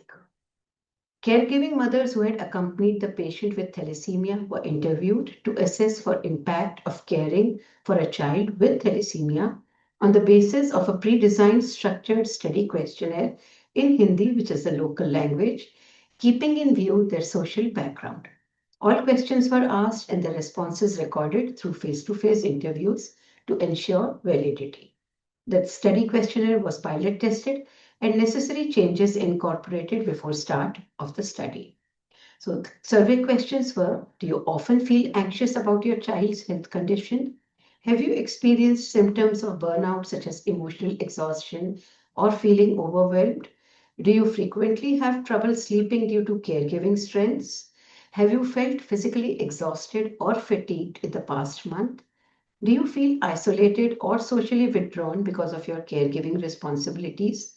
Have you experienced physical symptoms, for example, headaches, stomach issues that you believe are related to stress? Do you have family members who help you with caregiving duties? Have healthcare professionals provided emotional or psychological support to you? Are you a part of a support group or in contact with other parents of children with thalassemia? Do you believe that you would benefit from more structured support services? So, the preliminary results indicate that the mothers experienced elevated levels of emotional stress, with 72% citing regular hospital visits as a major stress, 65% of participants reporting chronic anxiety related to child's health. Additionally, 58% of mothers exhibited symptoms of caregiver burnout, including sleep disturbances, fatigue, and physical health complaints. Notably, many mothers reported feeling isolated due to the demanding nature of caregiving with limited time for personal care. However, support network, including family members and healthcare providers, were found to play a significant role in mitigating some of these challenges. The preliminary findings of the study highlight the profound emotional and physical impact of raising a child with thalassemia on maternal health. A significant majority of mothers reported experiencing chronic anxiety, which aligns with existing literature indicating that parenting a chronically ill child is associated with a heightened psychological distress. Caregiver burnout was also prevalent, with 58% of mothers reporting symptoms such as sleep disturbances, fatigue, and somatic complaints. These symptoms are consistent with the caregiver stress model, which posits that the chronic demands of caregiving can result in both psychological and physiological consequences. Social isolation was another recurrent theme. Many mothers expressed feelings of loneliness and an inability to engage in self-care due to the all-consuming nature of caregiving. Such social withdrawal can exacerbate mental health issues and diminish overall quality of life, reinforcing the importance of a structured support system. Despite these challenges, the presence of support networks, particularly family members and healthcare professionals, was found to mitigate some of the negative effects. These support systems can provide practical assistance and emotional reassurance, reducing the overall burden on mothers. Interventions aimed at strengthening these networks could prove beneficial in improving maternal well-being.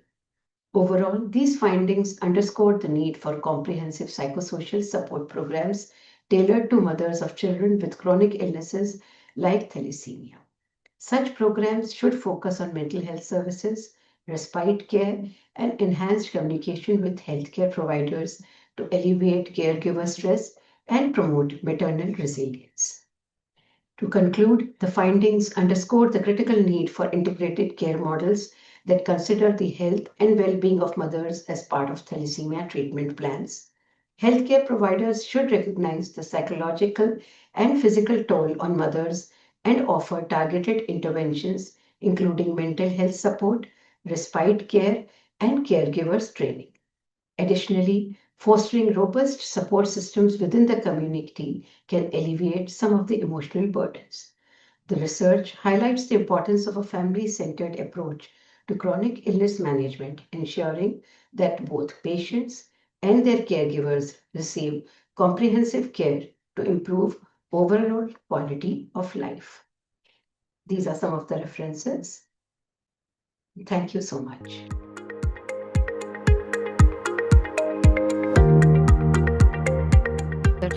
Kingdom of Saudi Arabia.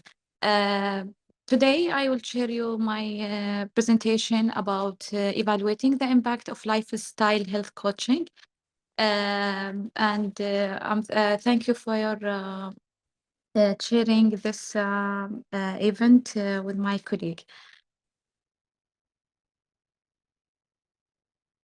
Next, my dear.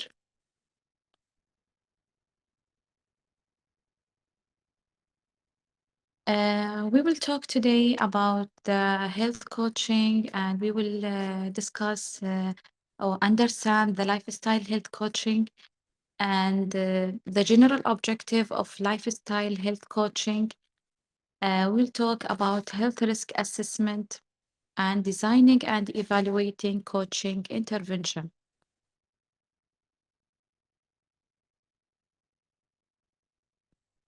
Next.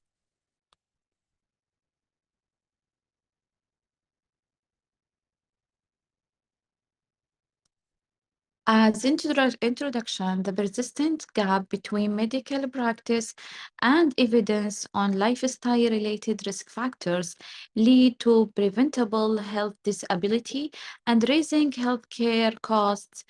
This gap weakens efforts to enhance the quality of life and reduce chronic diseases burden.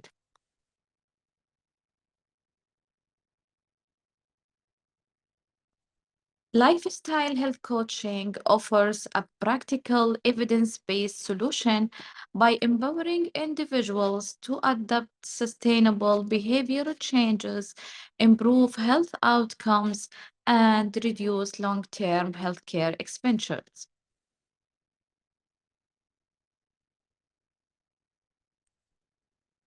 General objectives of lifestyle health coaching.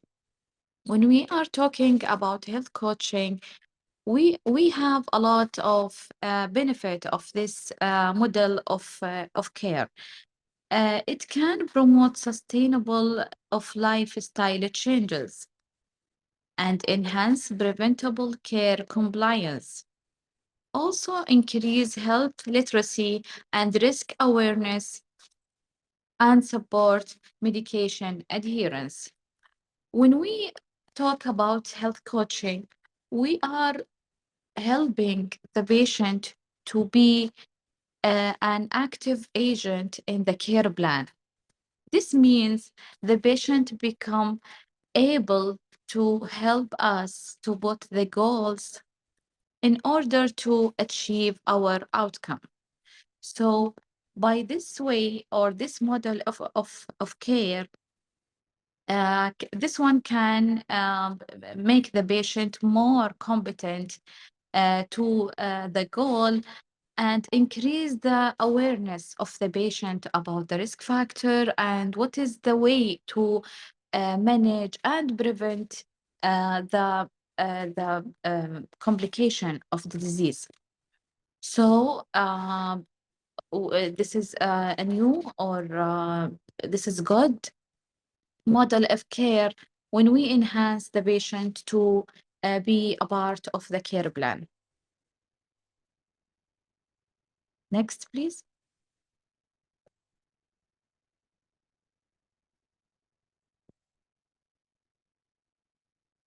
But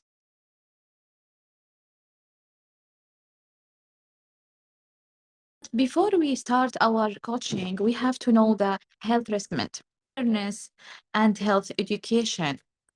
Also, we stratify health risk levels. We match support to each person's need.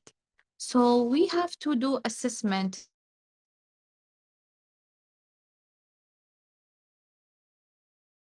to know the risk factor, the history, the lifestyle habits, age, and any related issue before we start our coaching in order to manage the needs according to the patient itself. So we are putting the plan individual to each person. Not like before health education, all the patient, they have the order and they should follow the order. No, now we are looking to the patient as individual, and we assess the risk factor for each one and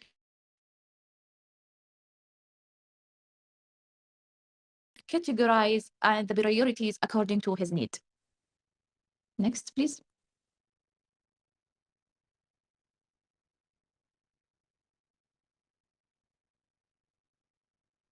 So lifestyle health coaches are highly qualified professionals who receiving extensive initial and ongoing training with supervision and quality assurance measures in place to ensure effective and consistent coaching delivery.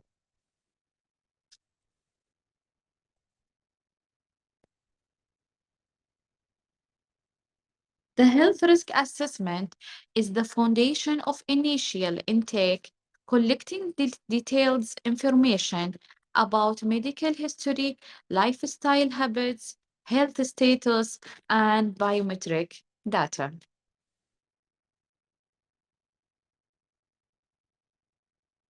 Participants who must complete or update the health risk assessment before starting coaching, ensuring the program is tailored, evidence-based, and clinically responsible.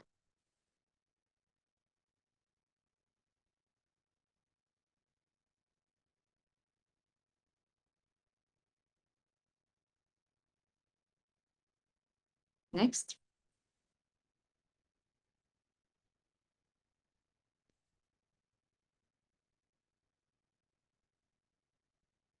After that, we come to the goal setting.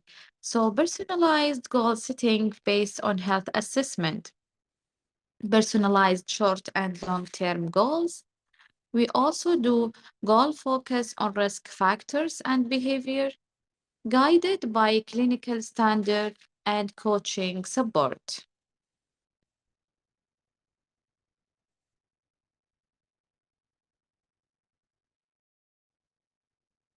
So when we talk about the goal setting, we are looking to the 5 parameters.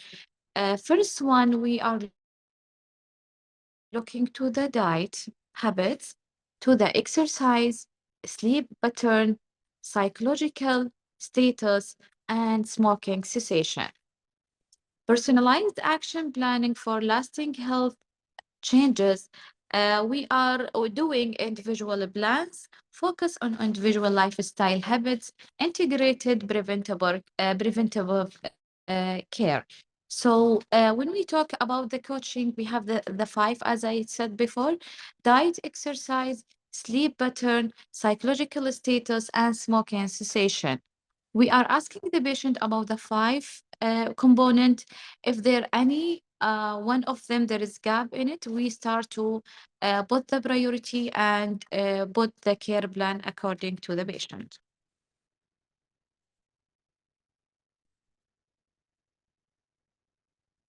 Next.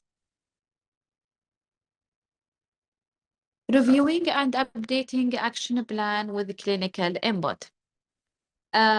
Flexible goal adjustment. Health coaches can revise the goals and action plan based on participants' program or input from healthcare provider, with all changes documented for accountability. Like, for example, diabetic patient, we are putting the plan and we reviewing the hemoglobin A1C every, for example, 3 months. We are looking if there is any improvement, so we can change the care plan according to the update and the input.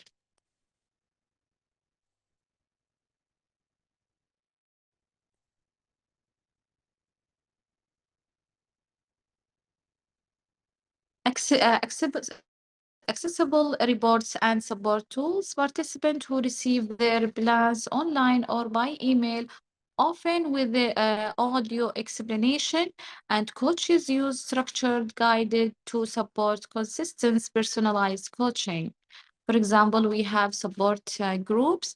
We are managing the group via online session. We have one clinic online on the week to contact those patients, and we follow them online because some of them it's difficult for them to come to the hospital, or in order to complete the plan and reassure the patient he is competent to the goals. So we have these models. We are use it in our clinic, in the health coach clinic.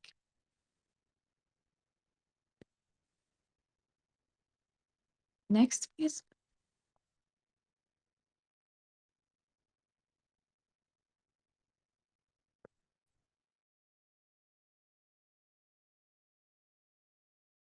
Coordinated care and communication.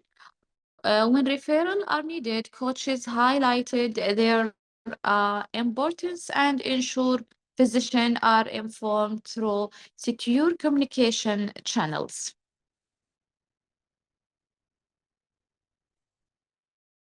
So it is integrated and holistic care.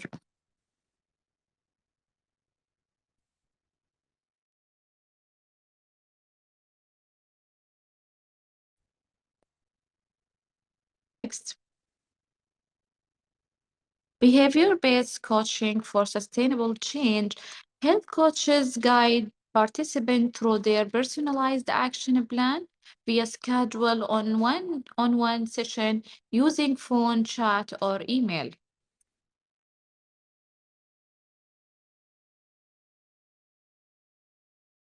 Coaching strategies are models like motivational intervention and adult learning theories. Also, participants engage in self-assessment tools and behavior tracking, while coaches are build confidence, prevent relapse,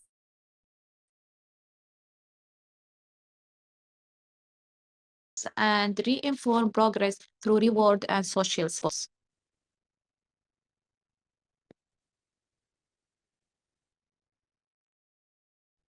Next.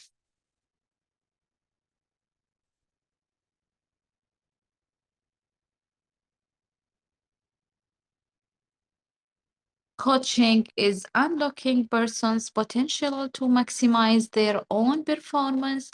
It is helping them to learn rather than teaching them. As I mentioned before, it's different between health education and health coaching. Here, we are helping the patient to learn and be the active agent in the care plan. Next, please. Up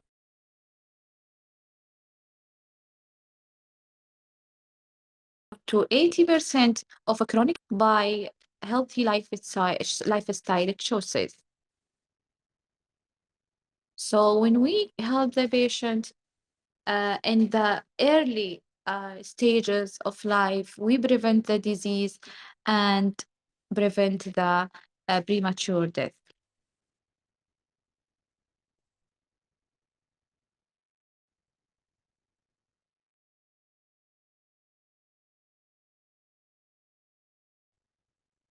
In conclusion, lifestyle health coaching offers a structured, evidence-based approach to prevent and manage chronic diseases through personalized behavioral changes by empowering individuals with knowledge, supports, and accountability, and bridge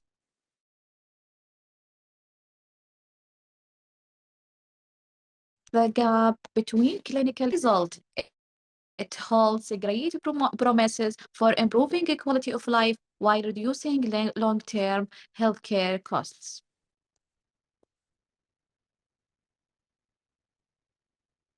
Thank you for listening.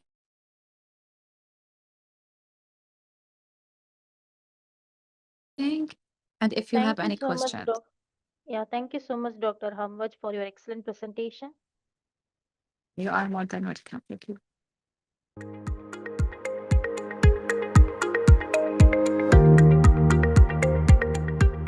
My name is Masoma Kehlini. I'm a senior nursing specialist, nurse educator, health coach, working in Dammam Health Network in Saudi Arabia.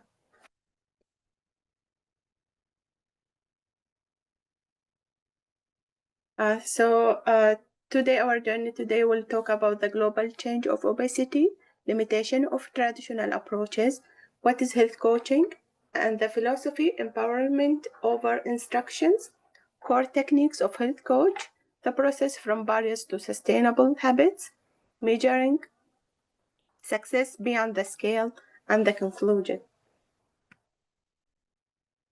So here is the obesity is as we all know, it's a pandemic affecting almost 49% in the United States, which equals 93 million of adults, and 18.5%, which equals 13.7 million of children and adolescents in the USA alone. So it's very high pandemic. In Saudi Arabia, also obesity is a major health concern, which affecting almost 23.1% of individuals aged 15 and more, and 45.1% of the population are classified as overweight. So this 600 million people worldwide is very high percentage of obesity, and this one rising rates in Saudi Arabia driven also by sedentary lifestyle, which means no physical activities and very high calorie diet, which actually leads to very chronic serious chronic conditions like diabetic type 2, cardiovascular diseases, and metabolic syndrome. And so how we will enhance obesity care through collaborative support. In primary healthcare, physician and non-physician professionals such as nurse practitioner, we all support the weight loss journey for the clients from diet, exercise, sleep pattern, and also psychological needs. And there's a say, why eat less, move more. Why it doesn't actually work for weight loss? Because, you know, as we all say, there is so many factors that contribute obesity, not only food and activity. We have something like metabolism, appetite, stress, sleep, food quality, all these factors can contribute. So not everybody will eat less and move more will get that result. That's why in health coach, we also consider the stress, the psychological status, and the sleep patterns of the clients.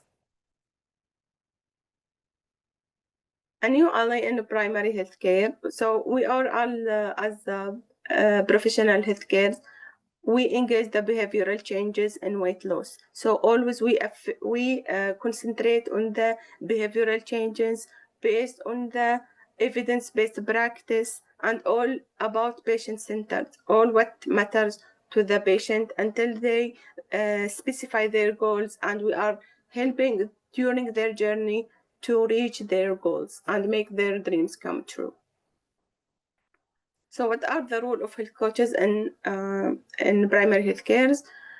We have explore, so we will identify the barriers, the emotional triggers, and we will help for the unhelped thought patterns. We have envision, clarify values and self-realistic, meaningful and personalized health goals.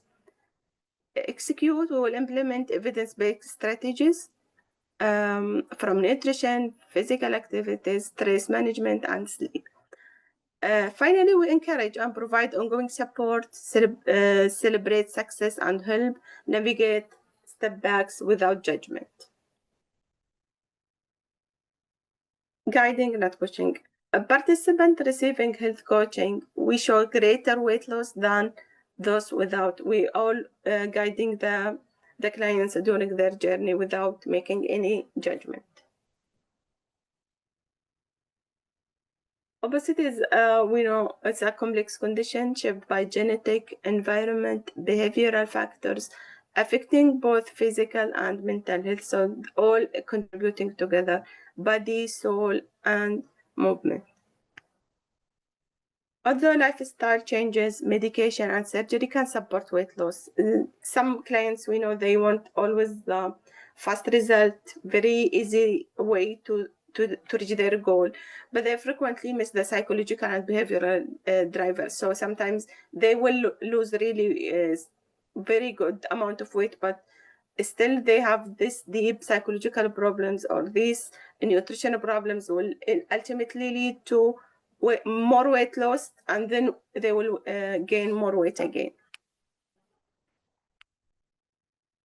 It's also an essential part of managing obesity is adjusting diets to low calorie, always low calorie diet, and we have variety of dietary strategies that can the patient very easy to move from one strategy to another, so they can eat and enjoy. Meanwhile, they can lose also more weight. Breaking the food-mood connection. This one's very important because this means we are recognizing emotional triggers and eating and replacing them with healthier coping strategies. So if any client, for example, have stress or any depression, we'll not let him focus on food only, or anything that elevate his mood with food. We can use another strategies like making exercise, making yoga, very emotional, supportive, emotional balance. All this one will break the food and mood connection. From I can to I will learn how. Coaching helps the client reframe their self-take. Because we are focusing, as we saw, on the behavior, not only the food or the nutritional diet. So my weight loss will be their weight loss will be as a result of their habit, not only for their diet.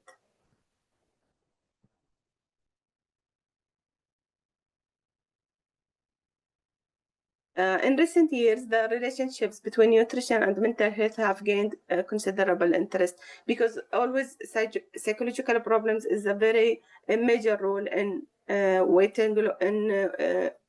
loss. So many recent studies also show that there is really great relationship between the mental health and the nutrition and the weight loss. While mood can also influence eating habits, frequent intake of processed carbohydrates may worsen depression and anxiety. So for patient who has any psychological problem, always focusing on type of carbohydrates they consume. Always complex carbohydrates is always better than simple carbohydrates because it's immediately affecting the mood. These shifts trigger stress-related hormones like cortisol and adrenaline are linked to irritability, anxiety, and hunger. The more these hormones increase, the more hungry the client feels, and he will consume a big amount of food. So recurrent low blood sugar also has associated with mood disorders. That's why simple carbohydrates will elevate the mood because of the sugar triggers. Also, recent research suggests that dietary patterns influence mental well-being by affecting the gut microbiome. This one will communicate between the brain and hormonal and the inflammatory pathway. So changes in gut microbes have been linked to depression, like behaviors, highlighting their potential role in mood regulation. So why health coaching for obesity? Health coaches tailor strategies to individual needs, improving motivation and adherence. They also use proven techniques to help clients build sustainable habits around eating, activities, and mindset. Studies have shown that health coaching enhances weight loss results and support long-term lifestyle changes. So beyond weight loss management, we have improved the mental well-being, support stress reduction, emotional resilience, and positive mindset.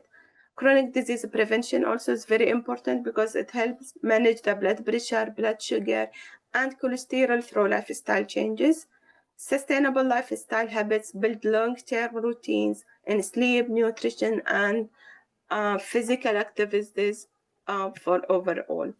Thank you, and I'm very happy to share my presentation, and I'm very honored to participate in this one, and I will thank everybody who let me have the opportunity to participate in this one. Thank you so much.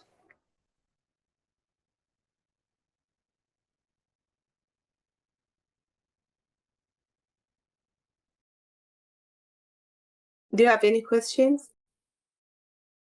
Yeah, thank you so much, Dr. Masoma, for your wonderful presentation.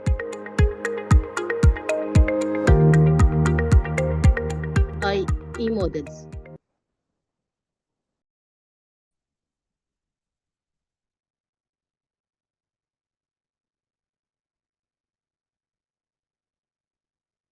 Yes.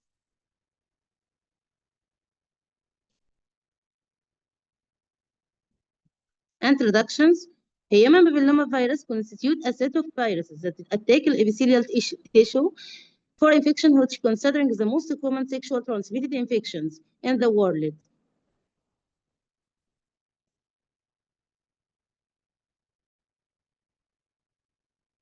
Also, the majority of human papillomaviruses sorts considering less risky and typically resolved on their own or go undetected. Specific high-risk ones, particularly human papillomavirus 16 and 18, are ongoing and are associated with a variety of cancers. This is including vulvar, vaginal, or cervical cancer in the women. Even benign cancers in the men, also oropharyngeal as well as anal cancers in both genders. These high risk طبعا of human papillomavirus types make up to 17% of incidence of cervical cancer worldwide.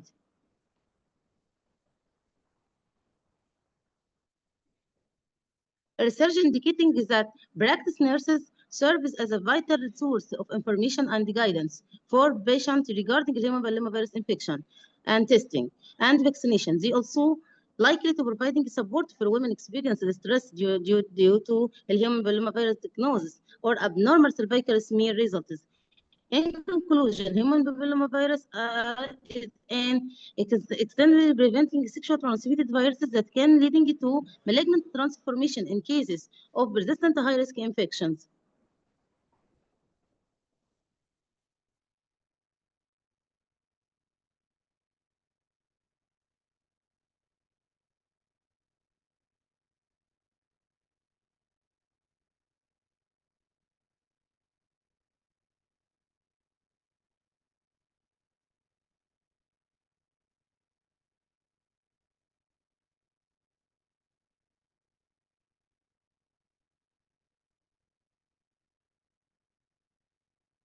Significance of study.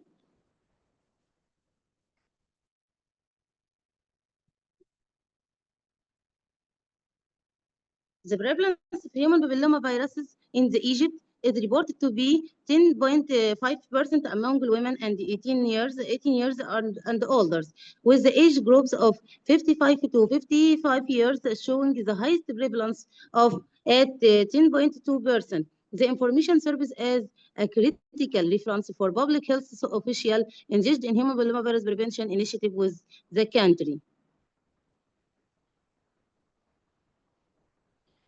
One of the most popular models for instructional design is the EDDI model, or analysis, designing, development, implementation, and evaluation approach. It was created in 1017 and offers a mathematical approach that grants careful planning and creation and evaluation and educational resources.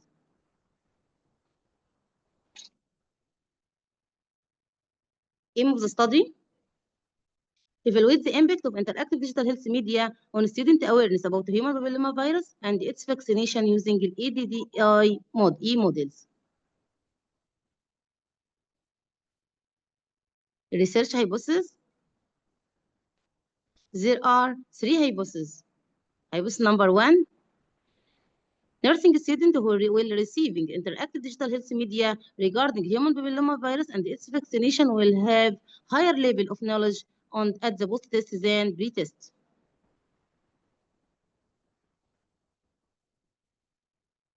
Hypothesis number 2, nursing students who were receiving interactive digital health media regarding human papillomavirus and its vaccination will have a positive attitude at the post-test than pre-test. Hypothesis number 3, there will be a correlation between knowledge and attitude toward the human papillomavirus among undergraduate nursing students at Minia University. Subject and methods.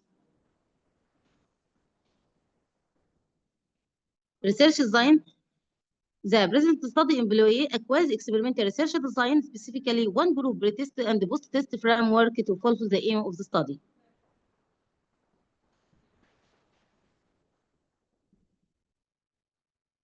This is the setting of the research setting was carried out in Minia University. Faculty of Nursing served as a site of research. السامبل stratified random sample, only undergraduate nursing students were included in the sample at the Faculty of Nursing Minia University. At the representative sample of 13% of total number of all 4 graduates published in the Faculty of Nursing, which was estimated to be 35 for 10 students, and determined according to inclusive criteria. The sample size can be corrected by using the ISAC and Michel formula, which was computed in N plus N B plus N. The total sample size can 1,077. The inclusion criteria: student enrolled in undergraduate nursing program first through the 4th years at the Faculty of Nursing Minia University. The exclusion criteria: students who were not willing to participate in the study, those enrolled in the internship nursing student and the postgraduate student. Tools.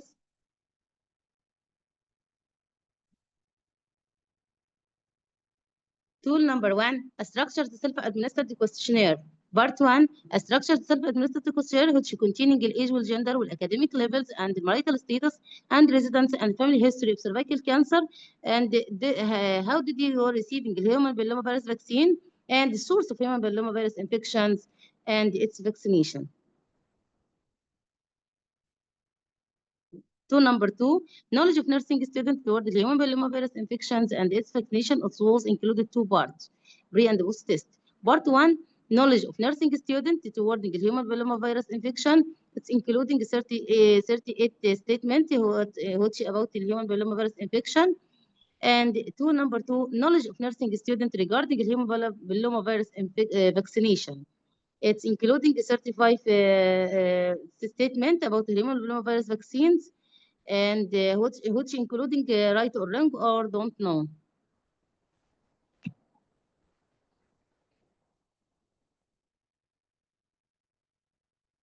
The scoring system for knowledge. The scoring system, the sum of the question about the human papillomavirus and its vaccination were 61 questions. Student answers of the human papillomavirus related knowledge and its vaccination was scored and calculated. Each correct answer was given a score of 2, and the incorrect answer or and don't know a scoring of 1. Respectively, this score were converted into percentage.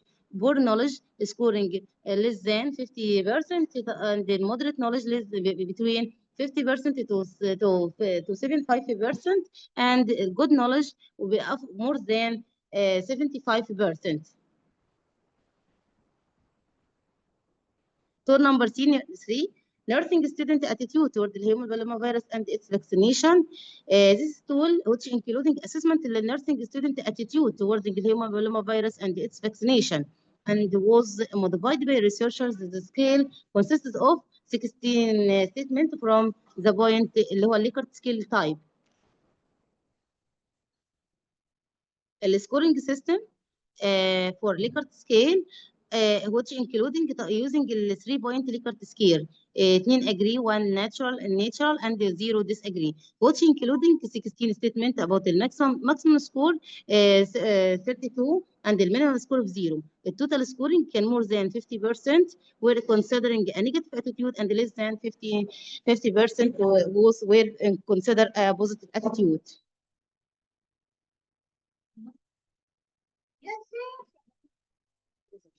Results of the study. Distribution of study sample according to the research demographic characteristic of the study sample.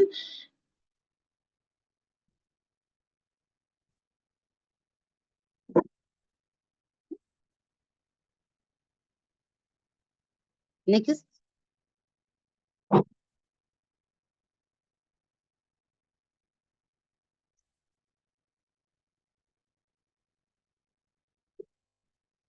Next, distribution of the study sample according to the research demographic characteristic of the study sample.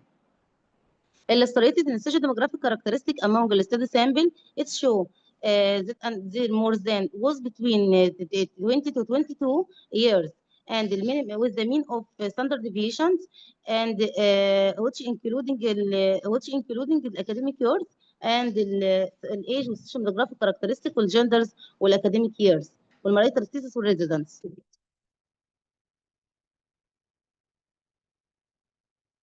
تمام. The social demographic characteristic illustrated that there is positive correlations طبعا between social demographic characteristics, which including there are more than 67 of the women were in the age groups, and the genders were كانوا 60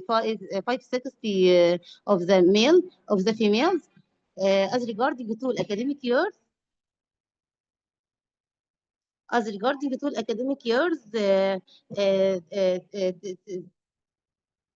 28 were single, and 37 of the students were from the rural area. Regarding the further education levels, 65 of them were university education. Concerning the mother education levels, 32 of them were in secondary school.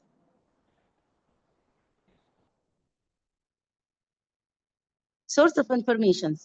As regarding the source of information about the human papillomavirus vaccination and the infection and its vaccination, there is mass media was the more common one, which including 41% which about source of information regarding the human papillomavirus as regarding to mass media. After that, the school health education classes, which is 75.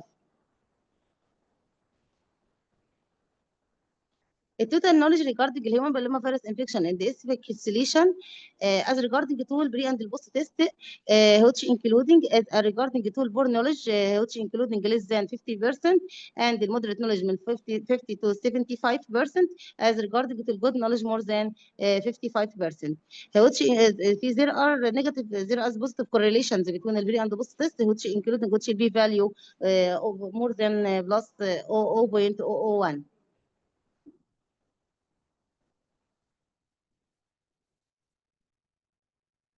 As regarding to التوتال attitude which including طبعا there is negative attitude which when there is less than 50% and the positive attitude less more than 50%.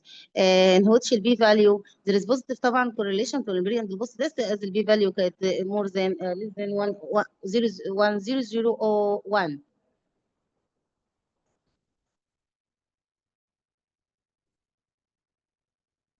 The correlation between the study sample knowledge and the attitude regarding the human papillomavirus infection and vaccination pre and post test. There is good positive correlation between the pre and post test as regarding the knowledge and the attitude. As regarding the knowledge, which will be value 0.1. As regarding the attitude في البوست in the post test which will be value 0.001. Conclusions.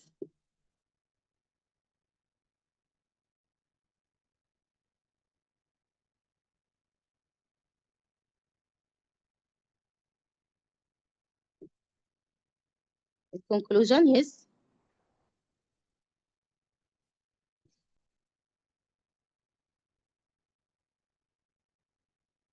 In conclusion, the current study found that the total knowledge and the total attitude scored before and after utilization of interactive digital health media using the ADDI model paradigm different.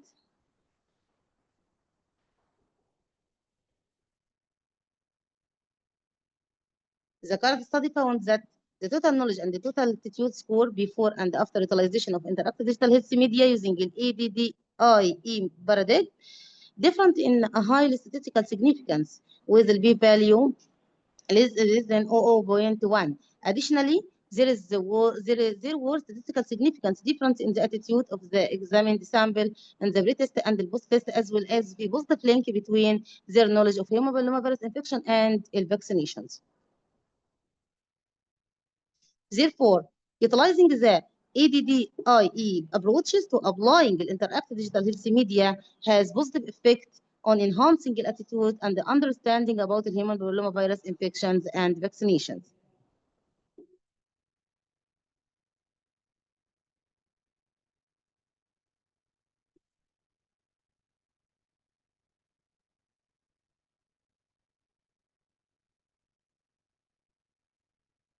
Recommendation of the study.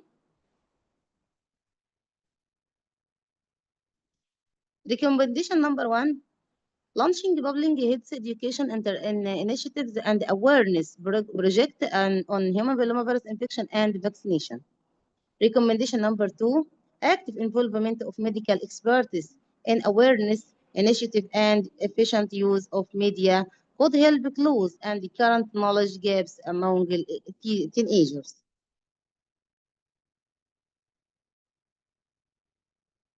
Recommendation number 3, creating and assessing communicating outreach initiatives run by college students to inform the public about the human papillomavirus and assessing how will the rising awareness. Recommendation number 4, examining the application of technological advancement, including virtual reality or smartphone apps to improving human papillomavirus education and public participation.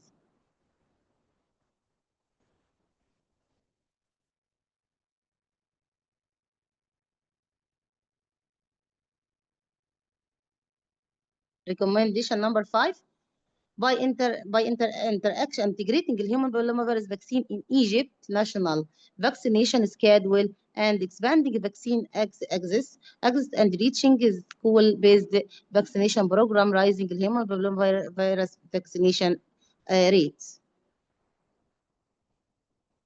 Thanks. Any questions?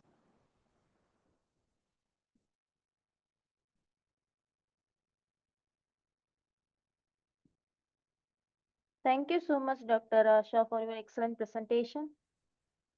Thanks. Yeah, thank you so much, Doctor.